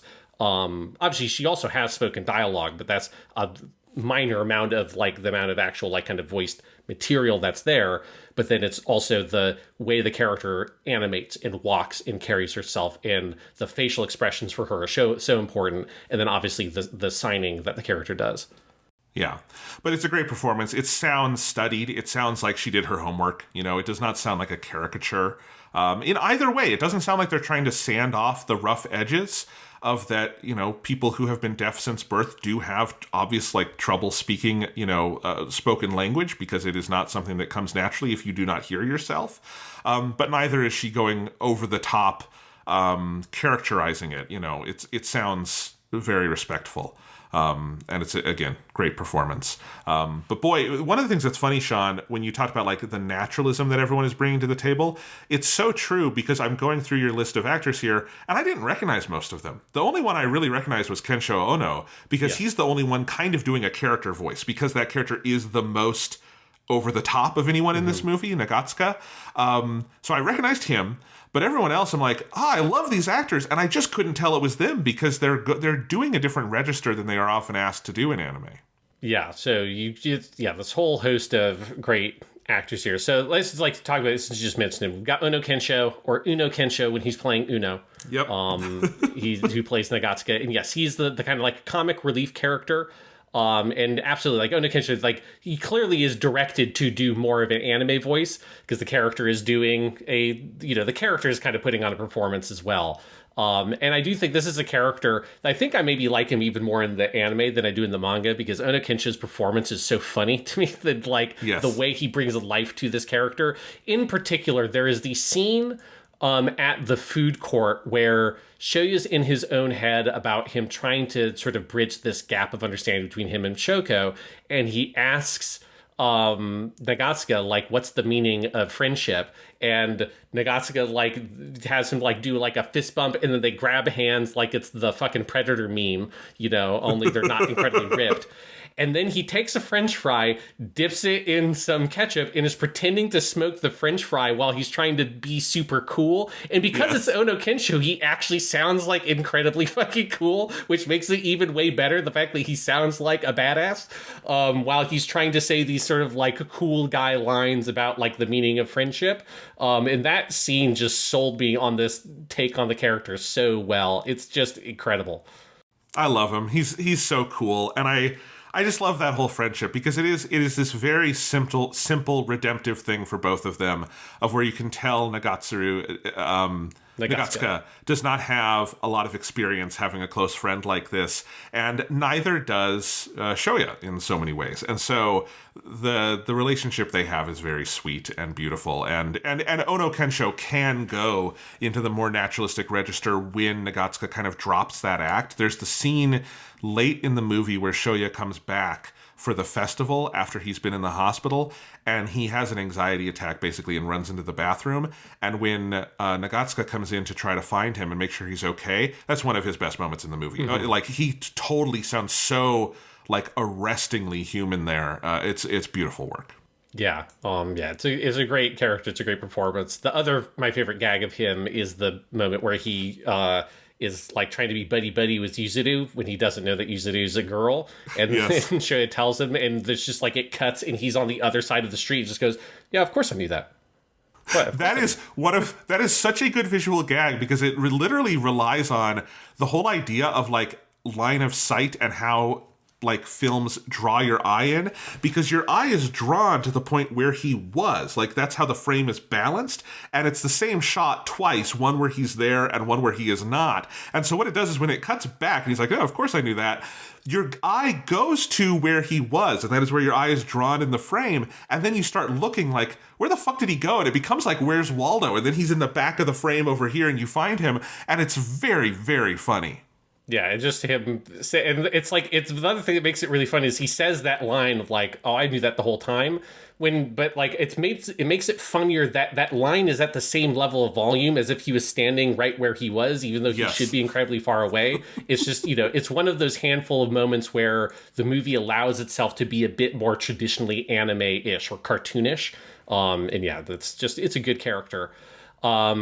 So then you have, this is an actress who's in so much stuff, and we've talked about her in multiple things before. We have Yuki Aoi as Yuzuru, Shoko's little sister, one of my favorite characters, both from the manga and the movie. This is a character that, because of the nature of where the movie narrowed its focus, a lot of it, if not like almost all of her like material from the manga is here. Like, this character's so fully represented because she's so critical. So some of the things we've talked about her, she's Noria in Witch from Mercury, she's Pascal in Nier Automata, she's also Madoka in Madoka Magica, she's Futaba in Persona 5, she's the female version of the Traveler in Genshin Impact, and if you want a show that's like a kind of middling show, but it's just an incredible tour de force showcase of Yuki Aoi's masterful performance as a voice actor, you want to watch I'm a Spider, So What? The isekai show where someone is reincarnated as a spider, because she is the only voiced character for like 2/3 of that show, because it's just the spider monster thinking to itself while it's fighting other monsters in a cave, and it's just insane how good she is in that show, and it makes the whole show worth watching. But this is one of those of where, like, if I didn't know it was her, like, I don't think I would have really noticed. This was one of the ones I remembered her casting. Like, I remember looking it up when I read the manga, who the actors were, and it being like, oh, of course, like, that's just perfect casting. But when you watch the movie, it's just not you can tell it's her if you're really listening for it, but if you're not listening for it, it does not stick out to me at all. Even though I'm very familiar with her voice at this point. And it's such a good performance. Like Yuzuru, she might be my favorite character in many ways. Like it's both from the manga and here. There's something about this weird, gloomy girl. There's a lot of like interesting gender stuff with her that I think you can also read certainly in a more modern context as well, that I think is very interesting. But this whole dynamic of her going around and taking pictures of these dead things and putting those up on the walls, and her avoiding going to school, it's another character that just feels so real. Like you could just reach out and touch her. Like it's just a complete picture of a human being. And I love her whole dynamic with Shoya as they slowly become closer and closer, and he becomes like a big brother to her and this person she can really confide in. And then her more kind of complicated relationship with her sister that you kind of slowly get unraveled over the course of the film. It's one of the things that I think structurally undergirds the entire movie is that you basically have in parallel Shoya's relationship with Shoko and with Yuzu kind of growing in tandem. One of those is more of a friendship/romance thing. One of them is more of a big brother thing, but they both kind of accelerate at the same time, but at different paces, because he's really good at being a big brother to Yuzu. And that is it's not an uncomplicated relationship, but that is something he kind of takes to. And we see that with with his niece character as well, that he's just a very good big brother kind of figure. There's that scene where he takes the niece to the playground and he finds Yuzu basically sleeping in one of the like play pen kind of places, like I think of it as like a McDonald's playhouse, but it's outside, and she's sleeping in one of those tubes, and he comes in and talks to her. And it's one of the most beautiful scenes in the movie. It's just there's so much kind of love and empathy there, and winds up taking her home so she has somewhere to sleep, and then she goes out in the rain, and that's where you get this motif that gets repeated on the other side of the movie where he holds out the umbrella for her as she's walking, and it annoys her because he's so nice. And I think, that whole side of the movie, I think, is where you start it's what really sells you as a viewer, I think, on how good Shoya is, and like why he has so much pain for being a bully. If he was a bad person, he would have no pain from that. He would have no regret. And it eats away at him, and it has created this anxiety in part because he does have this, I think, deep-seated decency to him. And I do love that side of the film. And I love her performance, and I agree about the kind of the gender-bending nature of it, because it is genuinely unclear whether the character is supposed to be a girl or a boy for a little bit. Like clearly something is off because she's too young to be. There's just like something weird is going on, right? And she's claiming to be Shoko's boyfriend, which is very funny. But Shoya kind of just takes it at face value. But I think that performance rides that line perfectly between a voice actress doing a young boy's voice, between a voice actress doing a young woman's voice. And it's a stunning character creation that I think carries through the whole movie. Yeah, it's just a fantastic character. And I think near the end of the movie, you kind of learn that part of her fascination with death is generated by this thing. And this is like a sequence that it's more, fully kind of explicated in the manga. I think the movie explains it more than well enough of that. After one of the incidents of bullying, I think it's after he yanks out the hearing aid that cuts Shoko's ear as a little kid, she comes home and she signs that she wants to die. And Yuzu like flashes back to that moment multiple times at the end of the movie, including the scene where she and her mom start taking down the pictures of all the dead things, because Yuzuru's fascination of death came from this thing with her older sister of, that this sense of that her older sister's desire to die, her desire to not be a part of the world anymore, that Yuzuru sort of puts all these up almost as like a warning. It's like, this is what it is. This is what death is. It's not something beautiful. It's not something to be desired. It's not something to chase after. And it's like Yuzuru in her own kind of childish way trying to protect her older sister. Because that's one of those things about the relationship that's really interesting. Because of Shoko's both Shoko's kind of her disability, but also I think there's things about Shoko just on like a personality based level that Yuzuru is kind of there, and in some ways is trying to be protective of her, even though their relationship should be flipped. And in many ways, the relationship is flipped, but it's kind of this complicated sister relationship because of that. And then the mom is a factor in that as well, because the mom never learned how to sign because she wants Shoko to be able to navigate a world without having to sign. Whereas Yuzuru, she's the other character in the movie, along with Shoko, that is able to sign as naturally as talking. Everybody else, there's a little bit of awkwardness, but Yuzuru, she's so close and cares so much about her sister. That creates this interesting, complicated friction in the dynamic within that family and who is in charge, who is protecting who. The kind of hierarchy of the family is very chaotic, and it's one of the places I think that causes Yuzuru to not have like a clear place or center in the world until Shoya helps provide that for her. Yeah, absolutely. Then in terms of the kind of friend group characters, we start here with Kawai, who's played by Megami Han, another one where I was like, I should have recognized her. She's in a shit ton of things we have talked about, like the recast Sayla in Gundam The Origin, Jill in Final Fantasy XVI last year. She was really good in that. Yes. I did not know she is Japanese Ellie in The Last of Us. That is a good piece of casting. I did not know that either until I started looking up some roles. I'm like, oh shit, that's cool. Yeah, Gon in Hunter x Hunter, and I assume this is her most popular recent one, Arima Kana in Oshi no Ko. I don't know which character that is in Oshi no Ko. I just know that show is very popular. It is the best character in Oshi no Ko. Anyone who's seen that knows that is the case. That is my Oshi in Oshi no Ko. Well, Megami Han deserves to be the best character. She's always awesome. Yes, although she's playing what is probably, in my mind, the most despicable of the characters. It's like this, like Kawai, it's that thing of where she thinks that she's doing nothing wrong, but she is, she's the innocent bystander that is allowing all these things to happen. And it's like, it's a very well depicted character. This is one of those. It's so real. It's like, yes. I almost can't see her face because I'm thinking of real people's faces. Yes. It's like, do you know what I mean? Like we might be thinking of the same people from high school. Yeah, we might be. Yeah. No, I mean, it is one of the most realistic depictions of a certain kind of person that I've ever seen.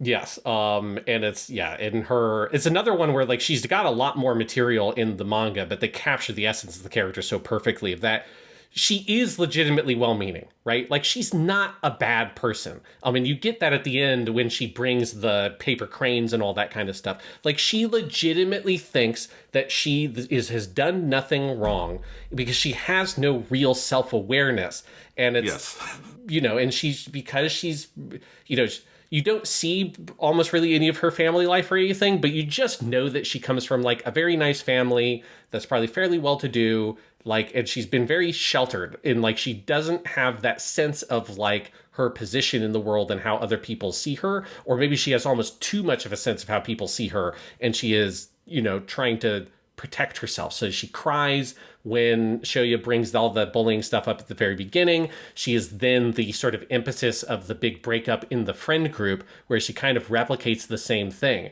where he goes up to her and is like, have you been talking to people about like Nishimiya's situation? And she kind of snaps at him a little bit and just goes like, you haven't changed at all, Shoya, like you haven't changed since you were a little kid. You're still mean. And it's like, I can't believe that you bullied Nishimiya, and kind of outs that to everybody else.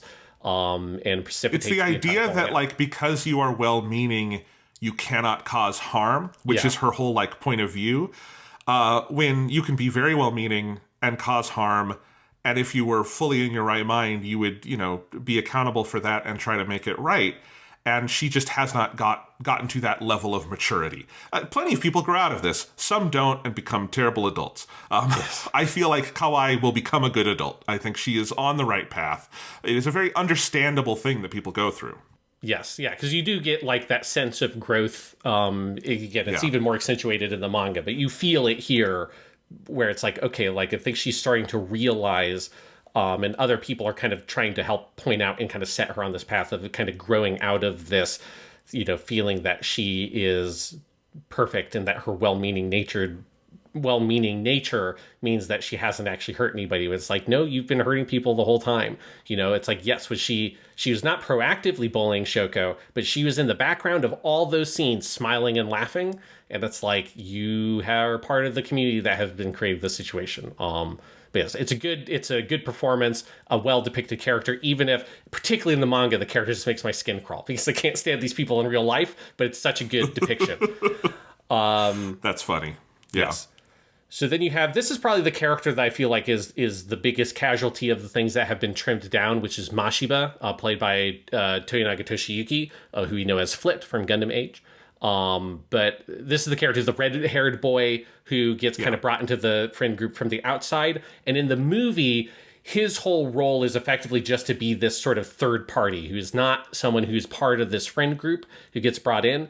In the manga, he does have a lot more going on that you have just little hints of in the movie, where he is someone who, when he was in elementary school, a different elementary school than the other kids, he was also heavily bullied. And he has like a pathological hatred for bullies. Like, it's a very intense hatred for bullies. And you just get a little sense of that. But it's a bigger part of the pressure he creates in the friend group, because he does not know for a certain amount of time that Shoya was a bullied Nishimiya. And so that's part of the dynamic of that falling out that's much more dramatic in the manga, where this dude, like Mashiba, like straight up decks Shoya in the face once he finds out everything that happened. So this is like a character that's probably the most different, not in a way that I think is like bad. It's just like naturally in adapting the movie, the character's role shrunk for what the character functions in this film. I do think it works well. Like, I think he provides that sense of this outside perspective, this sort of normal person who has sort of stumbled into this very complicated group of relationship dynamics he is now part of. Yeah, I like him in the movie, and that makes total sense that he would have that bigger arc in the manga, and it makes sense that that is what his arc would be, having seen the movie.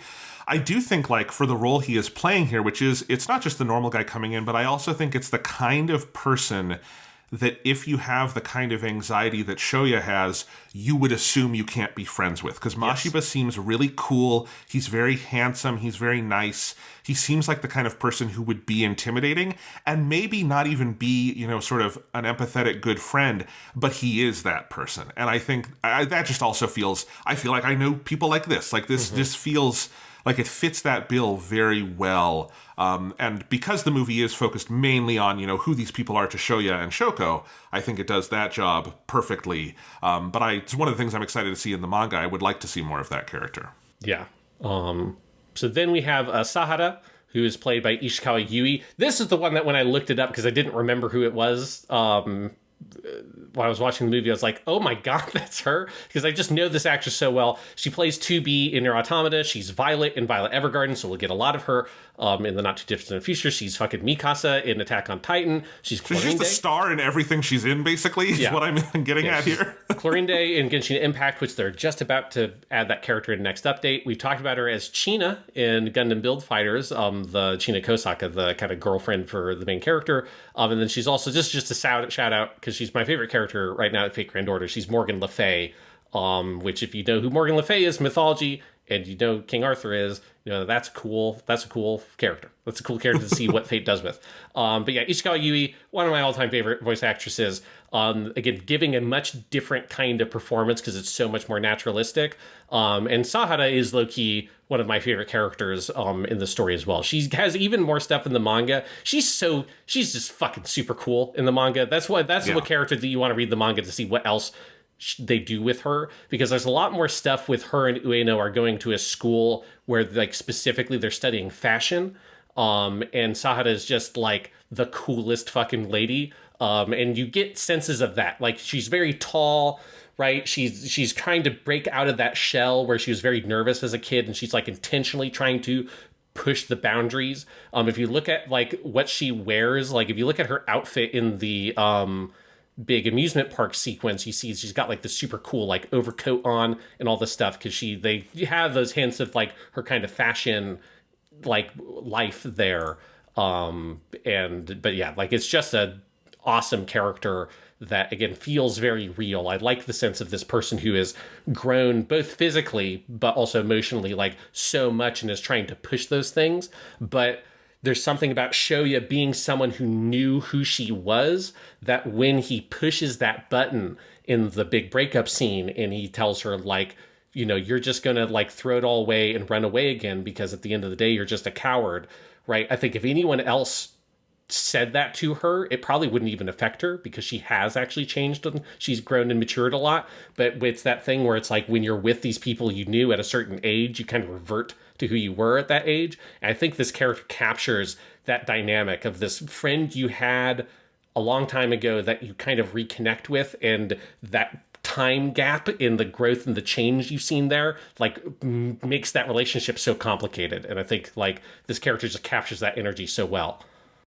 And I really like the part of the movie that opens up from Sahara, where you have Shoko ask Shoya. Shoya has this very nice moment where he's basically trying to get Shoko's email address, but he's doing it through the, is there anyone you would like to reach out to? And this leads to her saying, I'd like to reconnect with Sahara. And that whole side of the movie that grows out of that, I like a lot. And I agree with that feeling of like, she's the one of the friend group who's come the furthest in that sense. And when you meet her, seeing that is powerful. The last character in the group we haven't talked about is Ueno, voiced by Yuki Kaneko, who was Midori in Tamako Market. Yes. Who I think of as like dark Mio from K-On! Because she looks like Mio. She looks just like Mio from K-On! She's got like the same haircut and everything and the same dark hair. But Mio is like my favorite friendly, bubbly character. And, you know, Ueno is like the thorniest part of this entire movie because she is the person you go on such an incredible journey with, because she's kind of the female counterpart to Shoya in a lot of ways, both in who's doing the bullying when they are kids, but also then it seems like she is the one who has not grown up at all and is like very stranded in childhood when we come back to her as a teenager, and she's the one who keeps picking on Shoko, pulls the hearing aid out again, which is a kind of horrifying thing to see. And it's like a very visceral sequence and all this stuff. And then when Shoya is in the hospital, you know, just beats up Shoko in that one scene. But I think I like how when you go through the movie, you start to see it is both that she generally is like in a period of arrested development, but also I think she sees things, and she is, you know, Shoko is never as bad as Ueno makes her out to be in any way, but she is also correct to push Shoko in some of those ways. And it goes back to that thing you had earlier that the mangaka told them, remember when you're making this movie, the point is not that Shoko is an angel and that, you know, she is a Christ figure, right? She is a human being with her own kind of flaws and things to work through.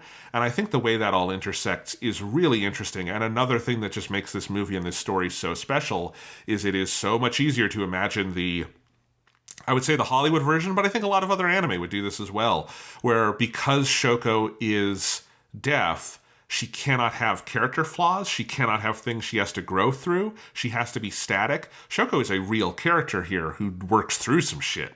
And Ueno is a really key part of that, even if Ueno, to get there, is extremely thorny and kind of hard to get your head around. Yeah, because but she also, like all the other characters, she feels so real, right? Because she has that sense of like, she's very good at navigating social situations in so many ways, but she also lacks some of that self-awareness or like understanding for people who exist outside of that kind of normative space that she's in, right? She's the most normie out of all of them, other than maybe Kawaii, because they're both kind of from that very normie world. But like Shoya, Shoko, Yuzuru, Nagatsuka, right, Sahara, all those people are outsiders, right? They're all misfits. They're people who don't fit in like normal social situations. Ueno fits in, right? She knows how to fit in. In fact, she knows how to manipulate the social situation to her benefit, because she is the one who, you know, makes those little comments about Sahara and stuff like that and plants those seeds that cause the bullying when they're little kids. And, you know, Ueno has this quality to her of where, because she can manipulate these social situations so well, it bugs her how inept Shoko is at it, right? And Shoko's like pathological need to apologize and be submissive and admit that she's wrong or say that she's wrong when she hasn't done anything wrong. And her inability to read the social cues of other people trying to like ignore her or pushing her away. And that just causing it to be more and more and more and more extreme and escalating, right? It just gets under her skin that keeps on happening. And you have that key scene where they are in the Ferris wheel together, and Yuzuru has secretly recorded it with her camera, and you get that where like this conversation where all of that comes out. And Ueno just like berates Nishimiya, but she also, does that thing where she says like, no, look, I'm talking slow enough. I know you can understand me, right? Like she is so good at reading the expressions and like the kind of vibes that Nishimiya is putting off in ways that other characters like Shoya are not good at reading. Shoya is very bad until the end of the movie at actually being able to understand what Shoko is trying to tell him. But Ueno gets it. Like Ueno gets all that stuff. It just pisses her off. Partially because she's like an angry teenage girl and she has this boy that she's had a crush on forever, which is obviously Shoya, and that's going nowhere. And she's just pissed off at all this thing and this whole situation and the fact that she can't make like any progress on any of this. And she's like venting all of that. So it's like she is like a frustrating person. But as with all the characters, you see and understand where she comes from. And she has these like elements to her that are commendable and like things that she is very good at in this kind of social space. And you just wish that she found a better way to kind of guide those things. And of course, at the end of the movie, she does find that. You have a scene that I think this is original to the movie. I can't remember because it's been a few years since I read the manga. But you have that great scene where she comes up at the end at the Culture Festival and signs Baka or idiot to Shoko. And I think part of what the thing is that she makes the wrong sign, that she angles the ba in the wrong way. So it's a ha instead of a ba. When I was looking it up, that was what the like an explainer said of like kind of what's happening here. So she kind of signs it slightly wrong. So it's haka, which isn't a word. And Nishimiya like grabs her hand and goes like, no, baka, baka. And then she laughs at it, and Nishimiya's or Ueno's kind of like embarrassed and then stomps away. Like it's such a great way of sort of resolving the tension between those two characters in that moment. Yeah, I love that scene. It's wonderful stuff. Are there any other characters or voice actors you wanted to talk about before we move on? We've already talked about some of these characters. Just a quick shout out. So you've got Yukino Satsuki is Shoya's mom, and I just want to shout her out because she's great. We've talked about her before because she's Oriki's older sister in Hyoka. So it would have been her very weird, mysterious older sister superstar character. Yeah, which is one of the weird connections here is that there is another weird, mysterious older sister whose face you never see in this movie because Shoya has his older sister that for whatever reason you never see her face. That's the same thing in the manga. She was Rose in Full Metal Alchemist Brotherhood. She was Misai, the dorm mother in Clannad. I also got a lot of her recently because I've been rewatching Full Metal Panic and doing some of the Kyoto seasons of that on my own free time, and she plays the female lead in that series, Kaname. She's really good in that. Nice. You also have Akiko Hiramatsu, who plays Yaiko Nishimiya, so Shoko's mom, and she is Yukari Sensei in Azumanga Daioh, a very different kind of character, because that's like my favorite comedy version of a teacher in anything, is that character. She also plays a mom in Nonon Biori, one of my favorite shows. She's Koshigaya Yukiko, which that is also a like comic version of a mom. So very different than her very serious character here, but it's phenomenal. And then one interesting piece of casting is you have an actress named Matsuoka Mayu who plays the kid version of Shoya, and she is not a voice actress. She is a film TV actress, but Yamada Naoko saw her. I didn't put in my notes what it was, but she saw her on some like TV show and was really liked the performance and thought it would be a good actress to get to play kid Shoya. And I think she does a fantastic job, especially think about that, like she was not a voice actor by trade. She, I think, just nails it. Yeah, no, that's a really striking performance. I absolutely agree, and links up with Miyu Irano's really nicely. Yes. Like they feel very seamless together. So it's beautiful stuff. I thought once we were done with these actors, Sean, we can't go forever. We've already got like 2.5 hours on our raw recording here. But one thing I just wanted to go over was maybe just go back and forth on a couple of favorite scenes from the movie, because there's so many we could hit on. And I just wanted to start with one that I think is lovely, but also has a little bit of verbal wordplay that I find very funny, which is the scene where Shoko tries to confess her feelings to Shoya, and she puts her hair up in a ponytail, which we know is very meaningful in KyoAni shows. Oh, yes.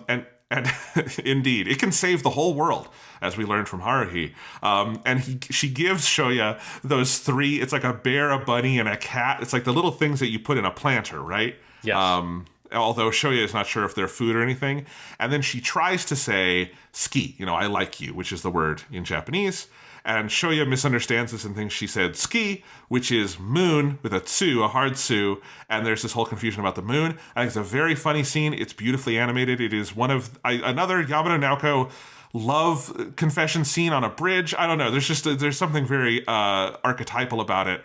I also find it funny that on the Shout Factory Blu-ray we have, they don't try to explain the misunderstanding between ski and tsuki. And that is hilarious to me because if you don't know Japanese, the scene is completely impenetrable. Like, why the hell is he confused with her saying, like, the word moon? I even switched over to the dub to see if the dub tries anything with it, and it doesn't either. So if you don't know that these two words are sort of near homonyms in Japanese and easy to get confused in this scenario, Shoya just looks like a massive weirdo in that scene. Yes, it is a funny, weird thing in the translation.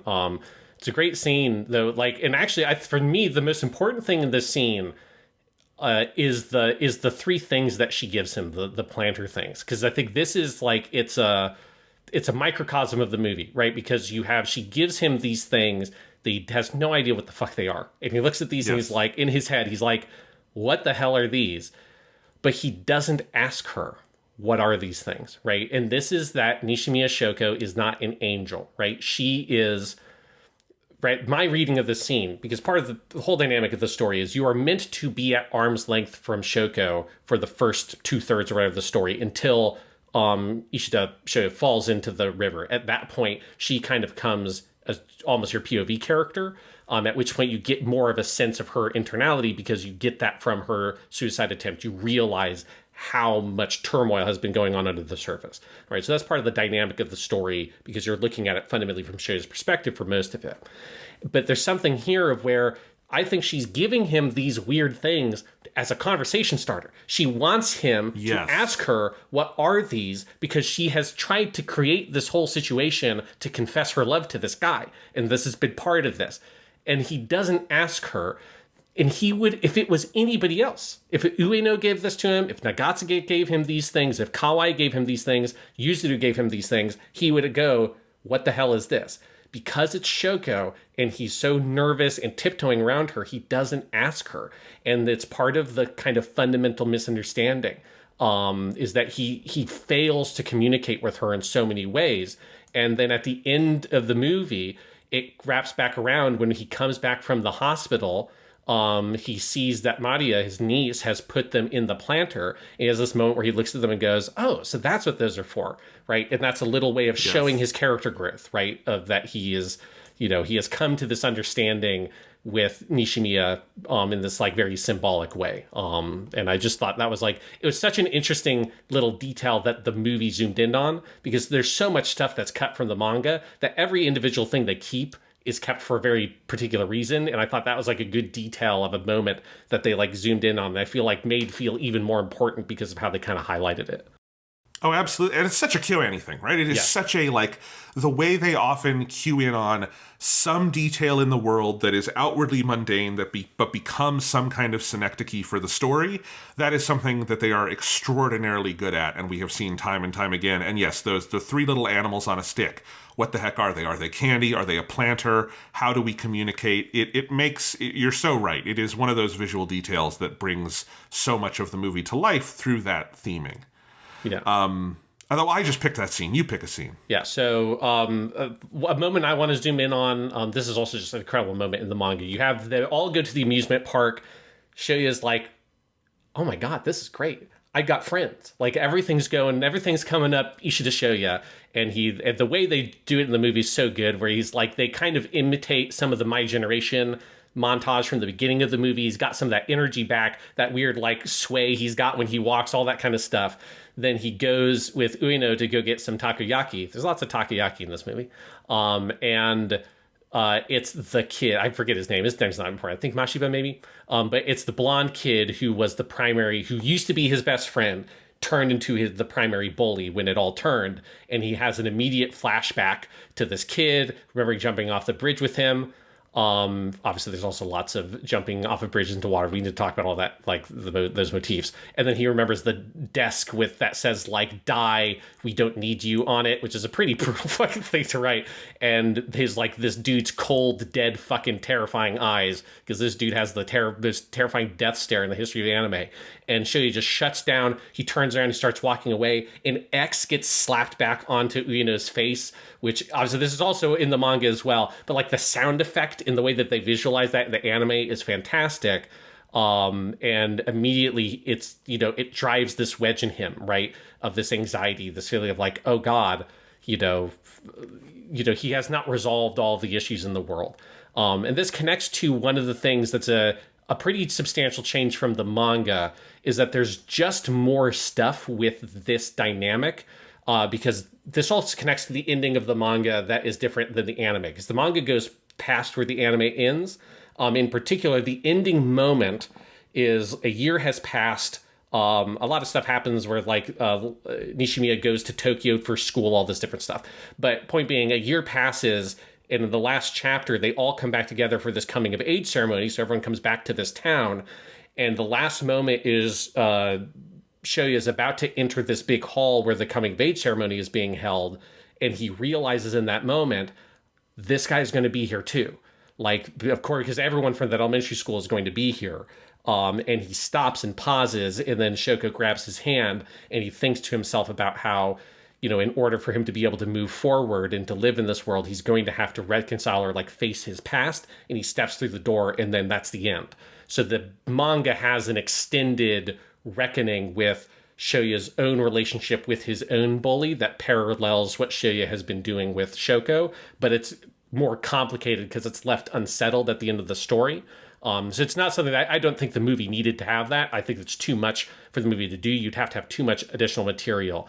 But it's one of the interesting things to see that like they keep just enough of it in there of like because it is an important core that Shoya is reminded that he has his own complicated relationship with bullying. He is given a moment to reflect on like the hypocrisy in him kind of expecting this reconciliation at some level with Shoko, but him refusing to even attempt a reconciliation from the other perspective, right? And so there's this moment of like self-reflection and criticism that triggers that anxiety and that panic and digs him back into his hole. And I think the movie just does it phenomenally, even if the movie doesn't need to or want to extend out the rest of what that material is in the manga. Well, this was going to be the scene I was going to pick next, too, because I love the whole amusement park scene. It's exactly what you're talking about. When I say this movie gets at things that just, like, feel very, almost like memories I have that are being interpreted on screen, that amusement park scene is absolutely one of them. I think the feeling of, like, you thought you couldn't have friends like this, and then it comes to life that way, which has happened for me. I had experiences like this in high school at amusement parks. So like that scene it cuts me very, very deep and raw. And I think the joy of it and the way it encompasses that is stunning and is another example of the movie doing subjectivity phenomenally well. But then, yes, the interruption of him seeing his old bully and not knowing what to do with it.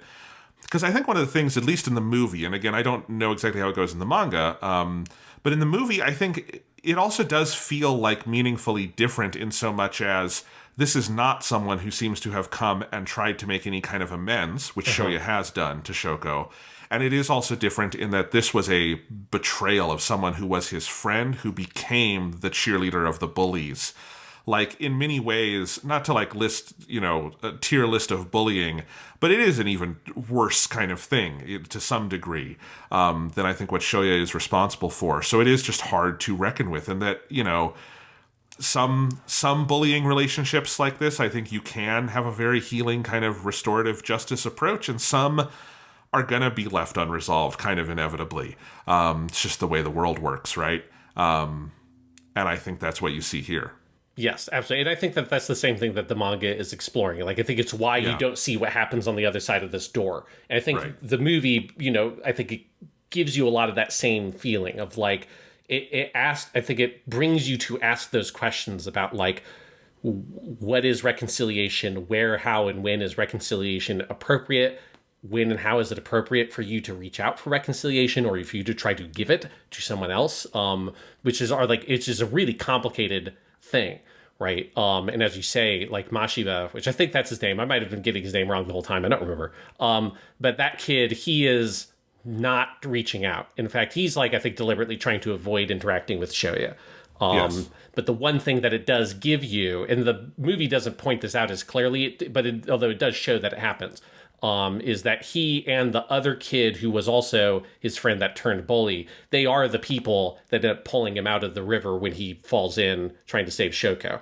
And it doesn't dwell on that point that much, but it just gives you that sense of, yes, they're bullies, but that doesn't make them monsters. It's not evil, right? So it's but also that doesn't lead them to an immediate you saved my life, therefore we're going to meet up and bury the hatchet and all that. Honestly, them pulling him out of the river doesn't change the dynamic of that relationship in any meaningful way. So yeah, that's kind of where the manga goes with some of that stuff that the movie kind of touches on in different ways. Yeah, it's fascinating stuff. It's powerful stuff. This movie's fucking great. Yes. Should we go ahead and talk about, I think, Shoko's suicide attempt scene, and maybe also the entire motif in this movie of jumping off things into water? There's a couple of moments I want to just touch on really quick before we get to that. There's because some of these are scenes that are not in the manga, or the movie does in a way that feels even more powerful that I just want to hit on. So you have the whole scene, the sequence of events where the grandma passes away, right? Yes. Which just the way they do it in the movie, where Yuzuru has this dream where she sees the bird that is dead. She then has the first flash to Shoko signing she wants to die. And then she sees these flash of images of Shoko as a little girl with a pool of blood under her, wakes up, and then the grandma has passed away. Shoya meets her at the bridge. He sees her under that overpass by the waterfall thing. That was where he saw Shoko as a little girl earlier in the movie when they were little kids, after the moms were trying to hash all that shit out. And then they go to the funeral. The part of this that I really think is just an incredible piece of filmmaking is at the funeral, you have this sequence of moments where Yuzuru comes out. She's wearing her school uniform, which already makes everything feel off, in this kind of, because she's this weird non-binary or kind of gender fluid character, and you've never seen her in a skirt up to this point. She jokes about it being cosplay, which is her way of understanding it. Yes. And then she sees her mom crying in the bathroom, walks away. You have this amazing shot of her standing in front of this pool of water that's reflecting the grass and the trees behind her. It's this perfect symmetrical shot that then zooms out to that shot, but in this whole bigger kind of open space with these pillars and all this stuff.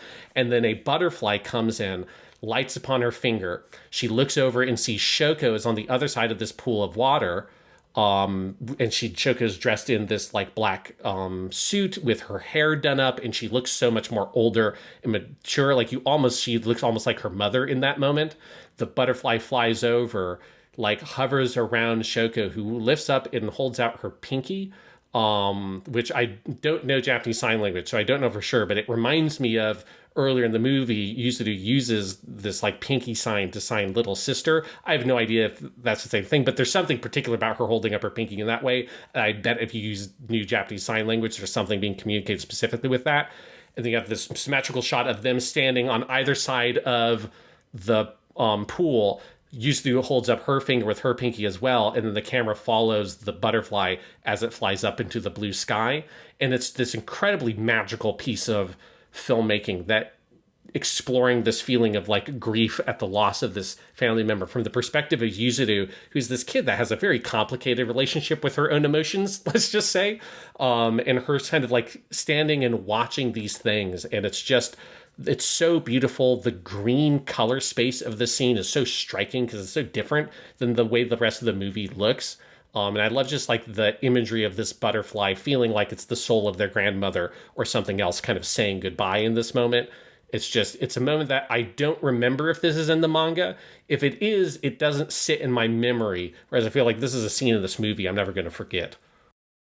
Oh, yeah. No, I'm glad you brought this scene up, because this is another scene that blows me away. And I think the way it depicts that idea of the butterfly does feel like some part of the soul of the grandmother is in there. It is this connection between the two sisters in that moment. It is also this very, like, I think classically Japanese kind of mourning scene. Like, you could see something like this in an Ozu film. It is, because it is sort of Japanese animistic, Shintoistic, kind of the idea of the soul traveling beyond the body.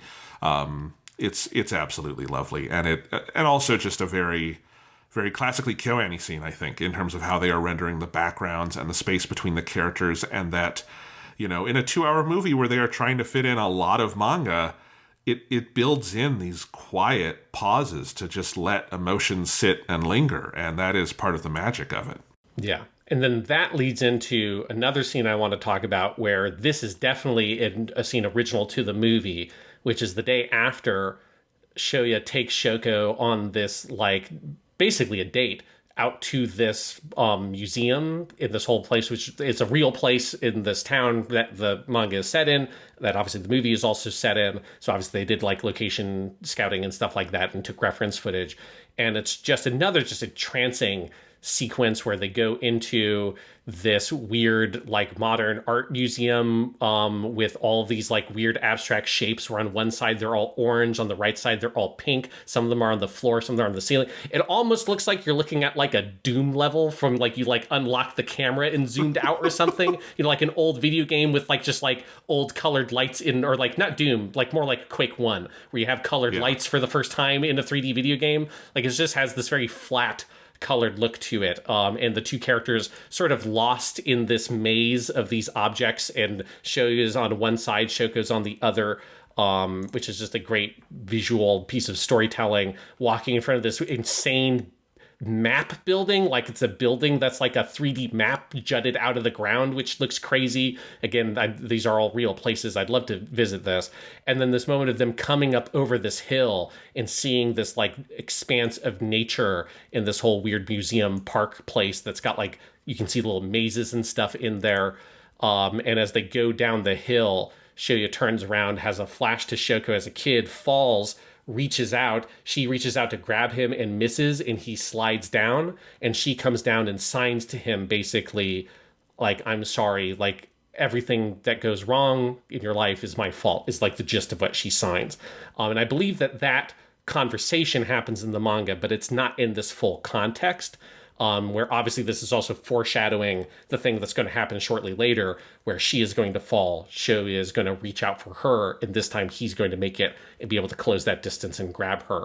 But this whole trip to this museum, just beautiful. What an incredible piece of filmmaking, and using, like, a real world location for anime in a just perfect way. It's just, like, what it communicates about these two people who just want to get closer, but they are lost, like, quite literally in this sense, in the maze of their emotions amidst the beauty of nature, and they're reaching out and can't quite close that distance yet. Incredible scene. Yes, and I think these two scenes back to back that you're talking about are two where you feel that Yamada Naoko is a genius thing going on. Just in, I think, the basic visual storytelling. Because even if these were scenes from the manga, in theory, and one of them, as you say, is not, or it's connected, but is its own thing, the way they are told through film language is so different from how it would be on the page in panels or anything, that, like, this is a pure example of, like, these are scenes that remind me a lot of how good Tamako Love Story is. Yes. In, like, how it does, I think, scenes like this, where it creates liminal spaces out of real places that feel very physical and real. Yeah, and that image of him sliding, because he's not in actual physical danger. It's kind of a funny scene, and he's sliding down this little slope, and she's trying to catch him because, she's nice and cares about him. But it is such a perfect, like, visual sort of symbolism, metaphor for everything going on. No, it absolutely sticks in your mind.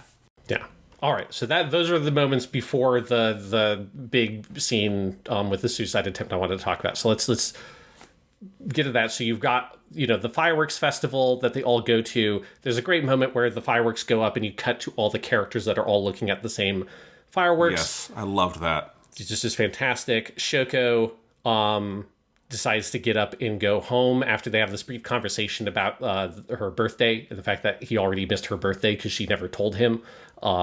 Which again, everything about the relationship at this point has been miscommunication, a lack of being able to communicate. So her birthday being going by because she never bothered to tell him is just a good moment. She feels the sound of the fireworks. There's a beautiful moment where she like listens and you see the vibrations in her coffee cup or her teacup or whatever. Yes. And I love that they don't translate any of the signing. They never translate the signing in the movie other than when characters just say out loud what they're signing when they're signing. But you can tell what she's communicating is that she is feeling the pressure of the sound as it hits her body. And Shoya has like this moment where you realize, oh, that's what that is. But anyways, so all that happens. Just great. It's one of the only. It's one of the first moments where they're not miscommunicating. Actually, Yes. He really gets it in that moment, which is part of what makes what happens next. So, can I talk about the scene? Yes. Go ahead. Okay, because I just here's the thing. You knew what was coming. I didn't. You've Right, read the yes. manga. You knew that she's gonna be okay. And he isn't, to some degree. I didn't. This is like the most stressed I feel like I've ever been watching a movie. Because the layout of the tension in this scene, where he goes home, he has a feeling something is off, and he wants to go check on her. And he sees her standing out on the balcony, looking at the fireworks, getting ready to jump. But he also can't really take it in, like he can't fully understand. 'Cause, I mean, and it's understandably, it's a crazy, heightened scenario to walk in on. But he isn't quite sure how to react. And I think the entire way this scene is storyboarded, where you have this, these recurring visuals, these like geometric patterns of the light breaking in through the door that she is on the other side of, creating like the squares on the floor, her taking the steps up. You see every motion so carefully and him absorbing every motion so carefully, including up to that moment where she is fully standing on the balcony ready to jump. The curtain is fluttering. We're close in on his eye. Curtain flutters. Her hair is fluttering. And then the curtain goes by and it comes back and she's gone. And he's jumping after her.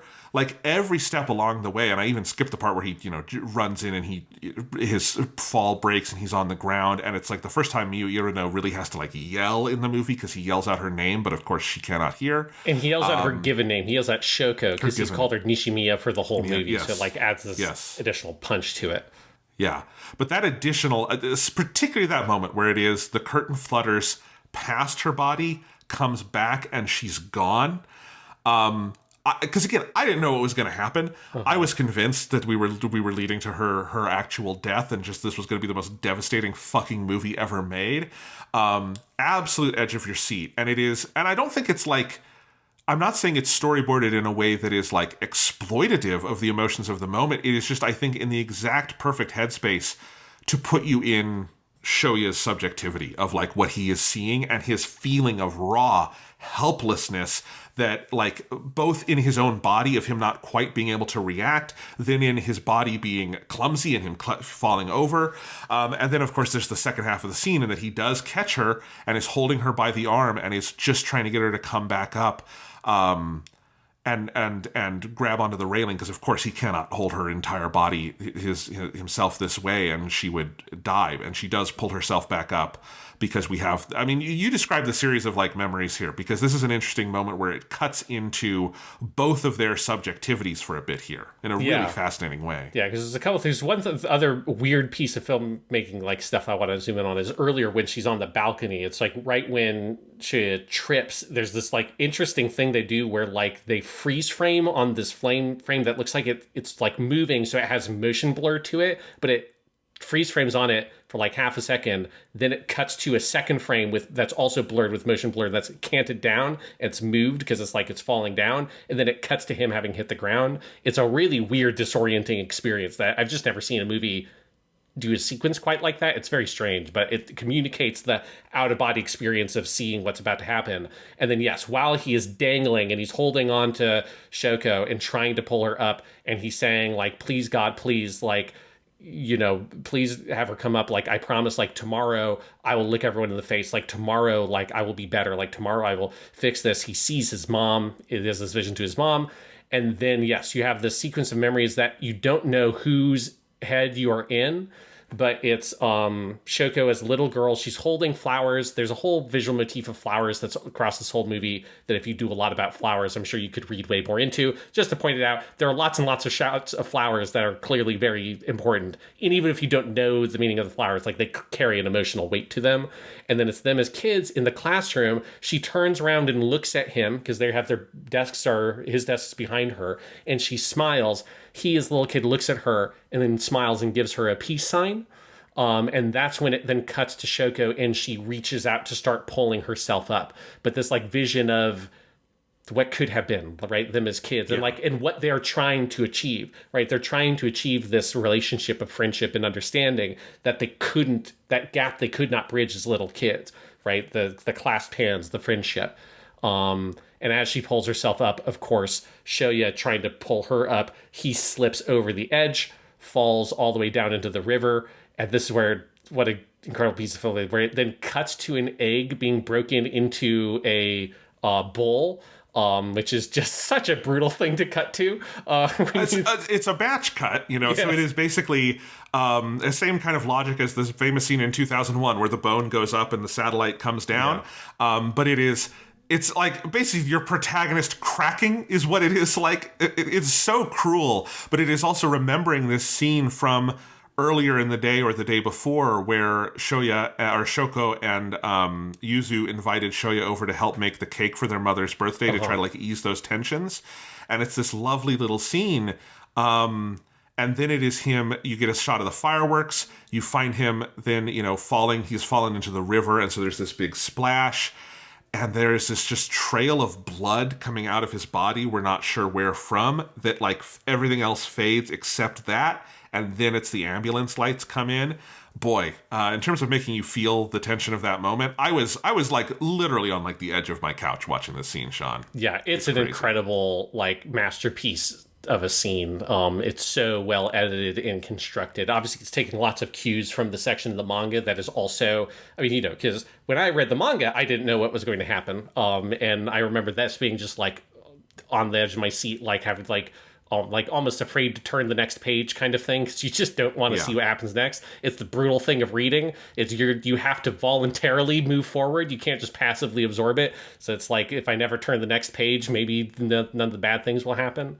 But yeah, it's an amazing sequence because it's also a sequence that is a payoff of all this visual imagery and these motifs that have been constructed methodically through the whole film, right? Where there has been these repeated motifs of bridges, of jumping, and of water, and like the carp that are in the water that they're feeding the carp. And, like one of the big title drop at the beginning of the movie, during the My Generation scene, is Shoya and all the little kids jumping off of this bridge into a river.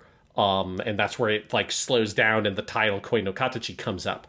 So you just have this repeated imagery of these people jumping into water, jumping over these bridges. And right when it's a movie that's all about communication and trying to bridge these gaps between other people. Obviously, this bridge is a liminal space. We have that word bridge that we use both for the literal constructed thing, but then also this bridge that metaphorically connects people, and the sense of like trying to cross these bridges and not being able to. And that, like, to me, the water is that where you can really connect, right? It's this fluid space. It's this natural space that when you get into the water and they dive into the water, that is where a lot of these like real connections are forged early on in the movie. That is like the moment that Shoya and Shoko really bond over, is when she drops the notebook that she had in elementary school into the river, because Shoya starts freaking out that she's looking at it. She jumps in and he jumps in after her. And that's this moment where he shouts at her Nishimiya there, that then is reflected later where he shouts Shoko to her when she's about to jump. But it's like in that river is where you make, I think, this bigger connection that starts to bridge these divides. And so all these things coming to a head in this most extreme, most dire version of it, where Shoya is now confronted with the thing that he has never really allowed himself to see, which is the amount of pain that Shoko has actually been going through and the turmoil that she has experienced, because Nishimiya Shoko is not an angel. right? She is not this pure person. She is not this like all eternal forgiving entity, right? She is a real person whose survival mechanism for her entire life has been to shut down, freeze, and say, I am sorry. That is the means that she has tried to navigate through the world because it's the only way she's known how to protect herself, right? Her response to stress is a freeze response, and Shoya's is mostly a flight response. He runs away, and she just shuts down. And he's never been able to really fully connect and see and get past that exterior, even though he can sign, right? He can talk to her through signing, but that doesn't mean that he can understand her because he hasn't really tried to fully yet. And so it's when he's confronted with this and this like destructive world-ending level of understanding of the amount of pain this other person has been living in this entire time, has still been living in, right? This thing that has like distorted Yuzuru's entire life, right? That she was confronted with this pain when she was a little girl and her older sister signed to her that she doesn't want to live anymore, right? Now Shoya is confronted with that as well, and it almost kills him. And I think it's just an incredible piece of storytelling, whether you're looking at the manga or obviously for here, the movie, at really actualizing these incredibly powerful themes of communication and empathy and how scary and dangerous and frightening it can be to try to understand another person, and how frightening it can be to open that up to other people, but also how dangerous it can be when you try to shut it all down. And I just think all of those ideas, all of those themes, the motifs, the symbolism, the imagery that this movie has so methodically established over and over and over again, down to images of Shoko climbing up, where you have the shot of her stepping up to be on the balcony, which is a mirror of a shot from the beginning of the movie where she is stepping up to be on the like jungle gym as she steps back down, and that's where Shoya throws the dirt in her face. Like, they have been reusing all this repeated imagery so thoroughly throughout this movie, which is why I have a fucking million screenshots of this fucking movie, is because it's when you go through the movie with a fine-tooth comb, you find all of this use of imagery and symbolism is so consistent and powerful, and it comes to a head and pays everything off right here. Absolutely. And I think that's a really good description of how powerfully cumulative that sequence is, right? It is not just that it is a great sequence in isolation, which is one thing to create, but it is a payoff to so many levels of visual symbolism, visual motifs. It is like a great piece of music, you know? And it's actually kind of interesting that the music of the film isn't, I don't know, neither of us are music scholars, but it isn't really like thematic, right? It's not necessarily melodic, the kind of music it's doing. It's not that there's like big you're not going to come out of the movie humming the pieces from the movie. It's a phenomenal score. Not every score needs to do that, right? Yeah. But it is not that kind of score. But the movie does have this kind of very motif-driven, like the visual layer of it is doing the kind of thematic building of motifs that build into themes, that build into payoffs that you almost expect of a great piece of music. I think the sequences after he falls into the river and everything, where he is in a coma basically for a couple of days, are also extremely powerful. One little detail I like that they get right is that Shoko is in a cast on her arm. Most movies where you have someone dangling off something and someone is holding onto their arm don't deal with the aftermath of that yes, you would inevitably have pulled your shoulder out of its fucking socket and need to be in a cast for several days. So I like that her arm is in a sling. It's just a little detail that I feel like most movies skip over. And I'm sure that is also just pulled from the manga, but it is a good little piece of detail. Well, it's the whole, like, this whole sequence where now our POV character is taken out of action, and so now we're kind of, like, looking at the world in many ways through Shoko's eyes. And I love the way that Shoko looks here. There's, like, I think it's the cover to Volume 7 of the manga has this, of where she's so beaten up. As you say, she's got her arm in a sling because, yes, you cannot just dangle your entire body weight from your arm and get pulled, not just your body weight, but get pulled up from that. Like, that's a lot of stress to put on the body. But also, like, her hair is all kind of fucked up. She's got, like, kind of dirt or whatever on her face, these, like, lines on her face.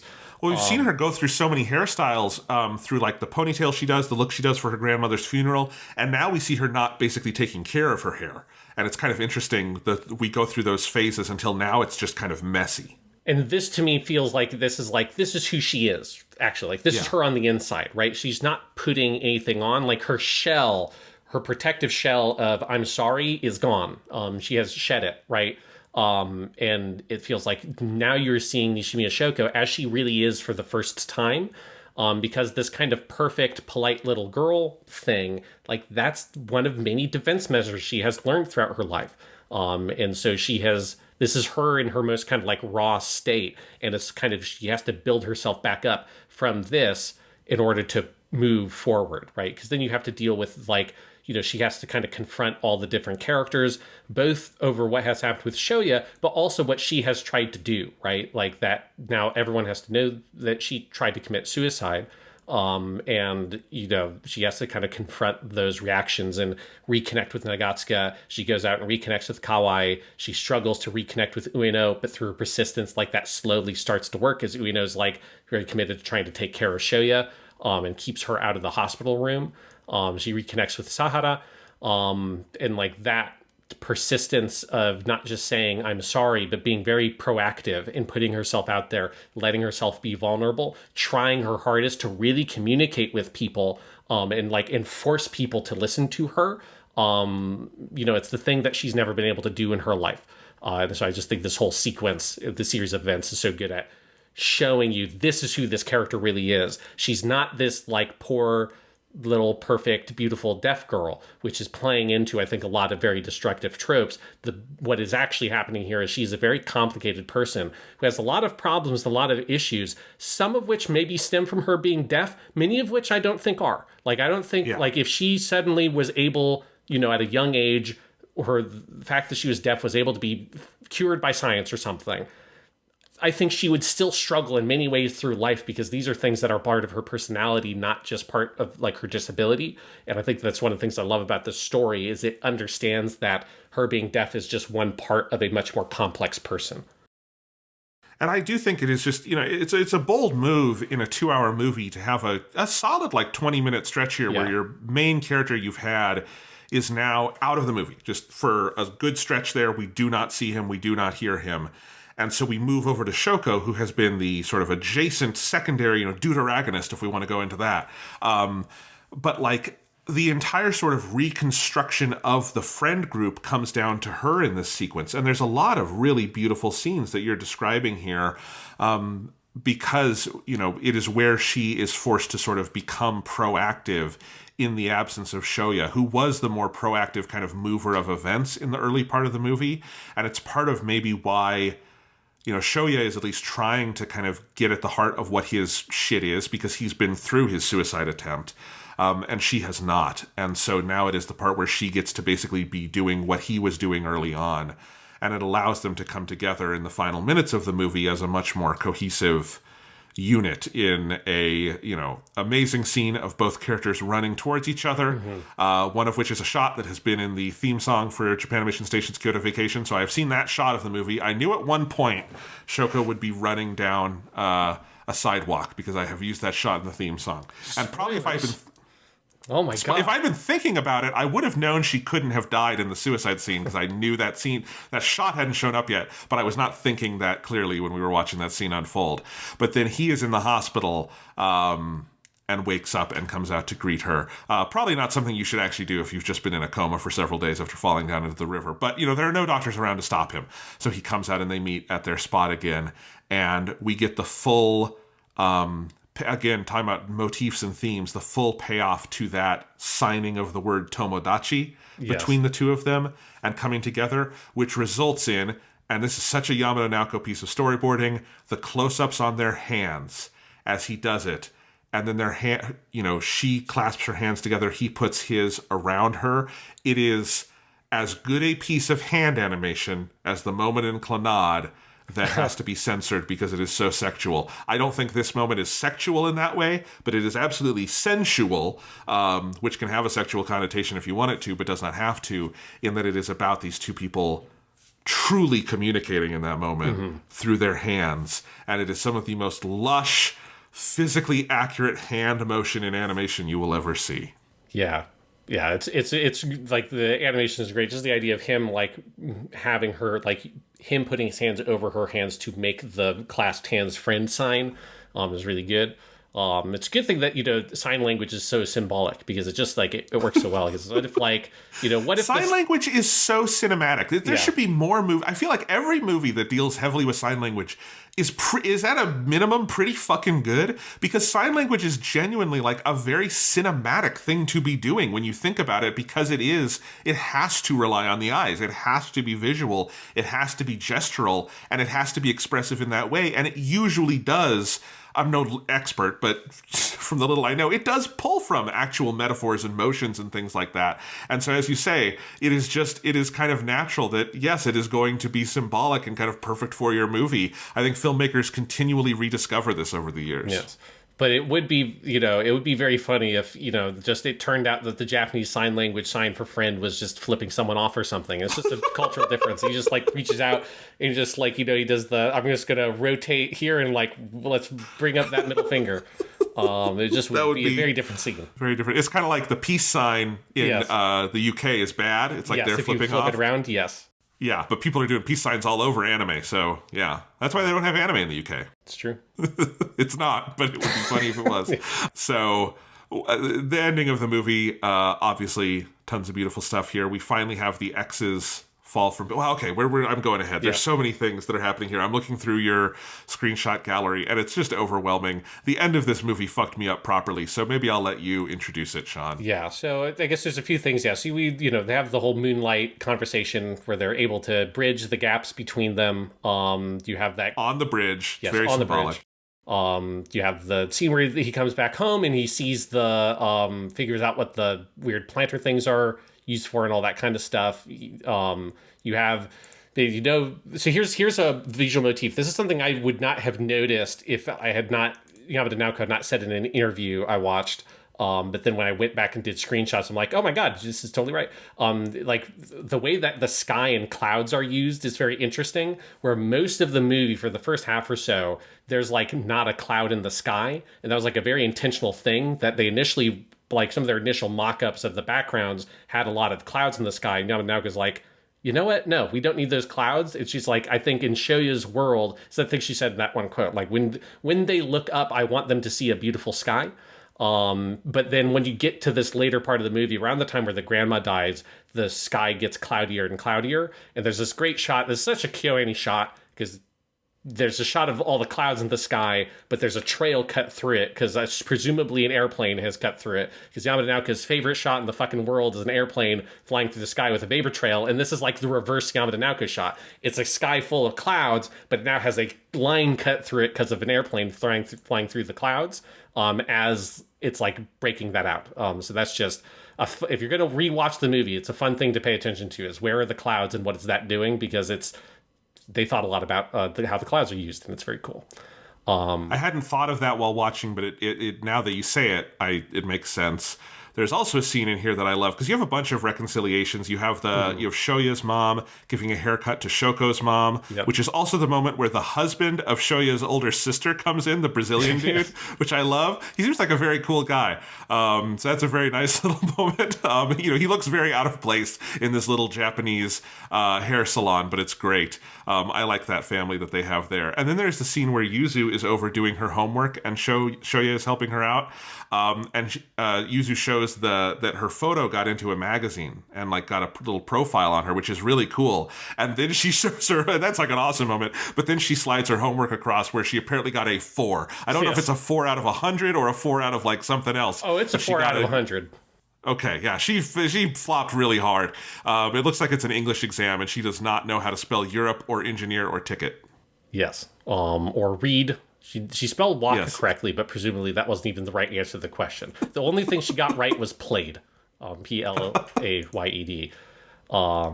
So she can start from somewhere. You also get the most delicious looking shot of Jello I have ever seen in an anime. It's so delicious. I took a screenshot just of that shot of Jello, because also it's just the reflection of the Jello. It's so good. It made me really want to have some orange Jello. Maybe after the show, Sean. Yep, there we go. So after that is then now you get the big scene where we go to the cultural festival. You have all this great stuff of where he tells Shoko this is the only time he's ever told anybody the whole thing of he cannot look people in the eyes.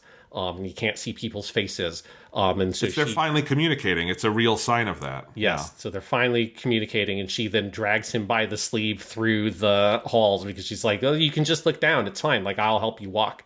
They go into his classroom, and all the students turn to look at him and be like, oh my God, it's Shoya. And then X's just slap all over their faces, which is a great moment. And he freaks the fuck out, runs to the bathroom. This is where we already talked about this scene where now you've got Akatsuka shows up, Nagatsuka, he shows up, they have their reconciliation. He's growing a little mustache, which he should shave because it's kind of a Hitler mustache. So it's like, you gotta But he was doing it because it was his way of like praying for Shoya to come back, which is so cute. This boy cannot grow a mustache, but he tried. Yes. You have a great sequence where all the other kids show up, and as soon as Shoya clocks that, he immediately turns his vision down because you have a POV shot and he's looking at them in the reflection, which is great. And so this is where the rest of the reconciliations happen. You get the paper cranes, you get the Baka signing, which is just a wonderful little moment.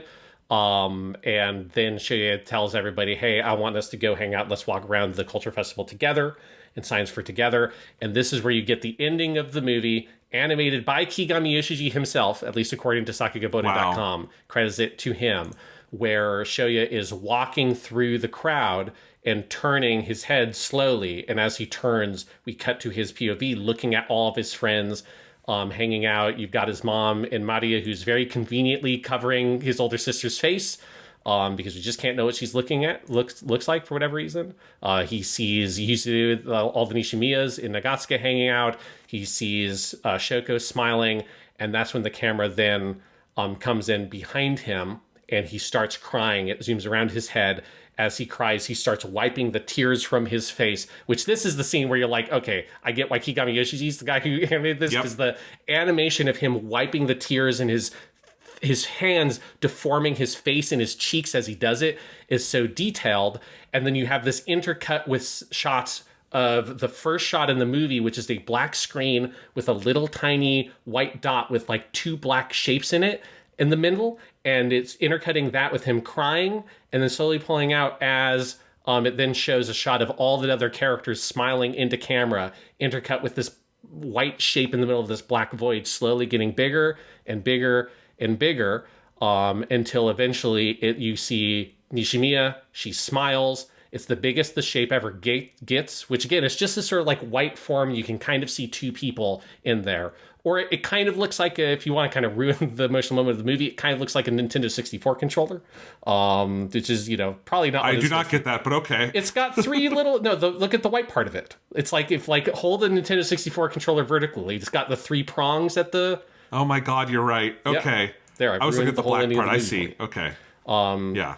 But then that turns into this like sun that blows out the image, turns into the blue sky. The shape of voice comes up. So in case you forgot what the movie was, again, it told you at the beginning, then it told you again at the beginning, and then now it's like, no, okay, it was the shape of voice. I hope you remembered. And then the sky turns into darkness, and then it cuts to credits, and then you are left weeping in a corner as you're like reconsidering relationships and humanity in the world, because it's just what an emotionally powerful, like life-affirming ending this is, as he is seeing the world anew for the first time, because this relationship he has developed, not just with Shoko, but with everybody, has allowed him to finally see the world, right? And this anxiety and this fear and this self-recrimination and all this stuff that he has been carrying in him forever is for a moment just lifted. And I love the symbolism of this thing you can not quite make out, but kind of looks like two people standing together, like that image, like such a fascinating visual symbol that then blossoms out into the sun to make like the heart of this movie. And all of this, to be clear, other than the like, we're at the cultural festival and that's where the people's X's fall out, like that specific moment, there's a big double page spread in the manga that shows that moment, and it's a big moment in the manga, but the manga keeps going past this point, so it's not the ending. Like this whole thing of him standing and crying and looking and the flashing of all the faces, that's original to the movie. Like the movie, like conceptualizing, how do we make this moment, which is a big climactic moment in the story, but is not the ending of the story for the manga. How do we bring that to this much more full place to park the end of this movie and end it at the perfect moment. And it's as good of an ending of a movie as you can possibly get. Oh, 100%. And if that is a Kigami Yoshiji animation on his, which I totally believe that it is, because it looks like it could be, it is such a complex piece of animation. Kigami died in the arson attack a few years after this, and this would be something to put at the front of his reel of like things he achieved in life, because that is a transcendent, life-affirming piece of animation. Yeah. It is one of the best pieces of animation I've ever. It's the best piece of animation in the movie. It's just that character animation of him crying at the end. It hits you like a ton of bricks. And the whole thing, the alternation of the black frame with the shapes and the different faces and him thinking about all this. It makes sense that the X is falling is a double page spread. This is such a good interpretation of a double page spread in a comic, like that is something to think about. Like, I think that's something that separates lesser. This can be live action comic adaptations. It could be anime based on manga. Lesser adaptations from great ones is how much do you actually feel like you're interpreting the intent of a double page spread in your adaptation. You know what I mean? Like, I feel like that's kind of what separates the wheat from the chaff there. And this is a great interpretation of a double page spread. And yeah, it's if you didn't cry anywhere else in the 2 hours leading up to that, you did at the end probably, as the song sings you to sleep. But boy, this is a perfect movie. This is a masterpiece. It's so weird to say when you're putting this up against things like Clannad and Haruhi and K-On! And Hyoka, just these unreal masterpieces that any other studio would have one of those, and KyoAni has 5 in a 10-year period. But this might be the best thing we've watched. This is unreal. It's absolutely incredible. Yeah, like it's because there's just so much stuff that we haven't even talked about, because we could do like another 3 hours of the podcast just going through other scenes we haven't talked about, or going through some of the scenes and looking at specific stuff. Because again, like if you really go through the movie with a fine-tooth comb, like more and more and more and more come out. And like the visual storytelling on display here is absolutely masterful. Jonathan, I want you to take a guess, because so in my notes, I have the link to my screenshot gallery. For this one, I called the inappropriately large screenshot gallery. Jonathan, I want you to take a guess. How many screenshots do you think I took of this movie? 600. You have undershot it. Okay, 800. You have undershot it. 1,200. Okay, that's a little bit over. I have done, this is 1,046 screenshots of just this movie.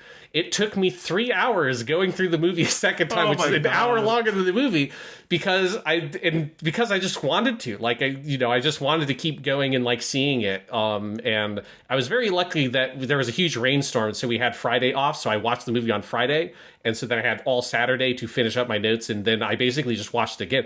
I probably would have watched it again anyways, even if I wasn't doing the screenshot thing, because I just was so entranced with the movie. But just to put that in context, the previous most number of screenshots I took for anything for this podcast was K-On! The movie, which was 428. So I took over twice the number of screenshots of K-On! The movie for Silent Voice / Koi no Katachi, and they're like similar length films. Yes, and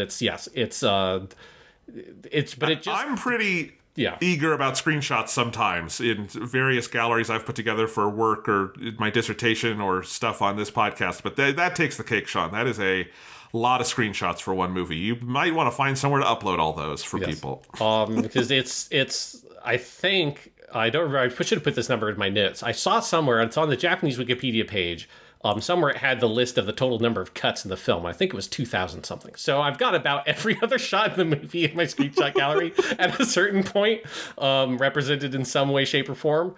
But it just, like, the point being that I think this movie has a density of visual information that warrants that. There are so few scenes in the movie that feel like they are shot in a sort of standard and expected kind of way. Like, there's almost nothing that's a sort of normal shot reverse shot conversation scene. One of the only really notable shot reverse shot conversation scenes, they're the kind of scenes where I'm not going to take 50 screenshots of every time it does a reverse shot, right?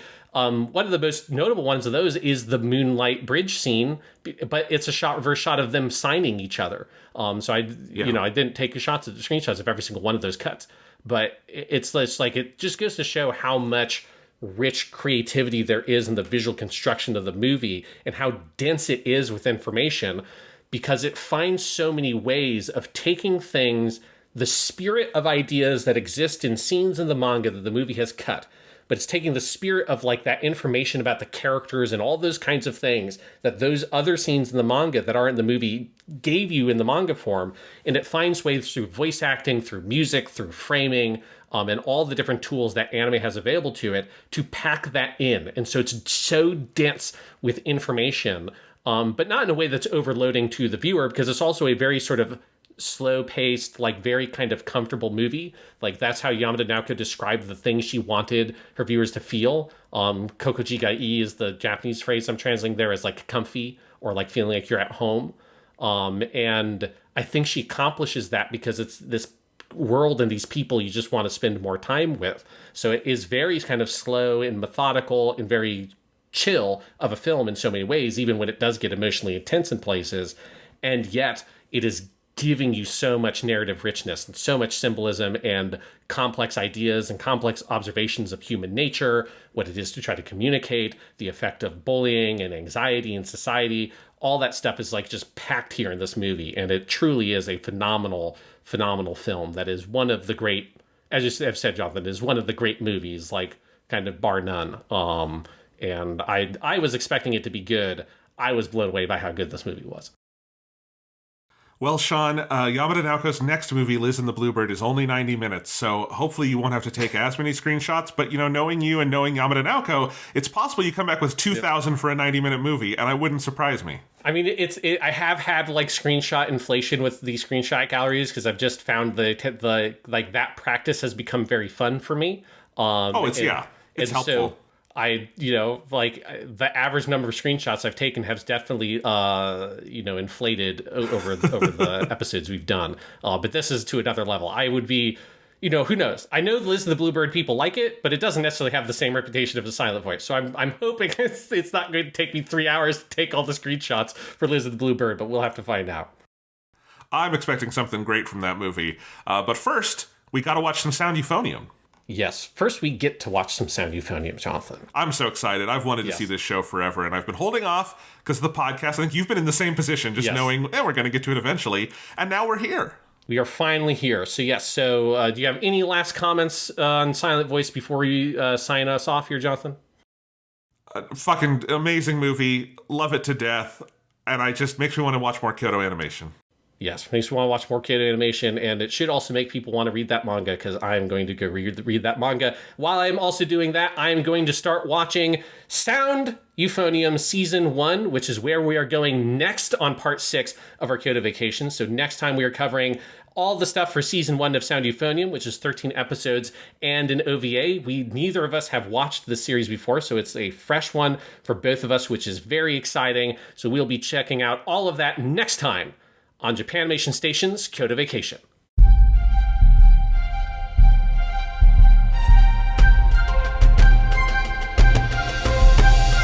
恋しているだが君が一番大切だから夫婦としてダメだろうってあなた言った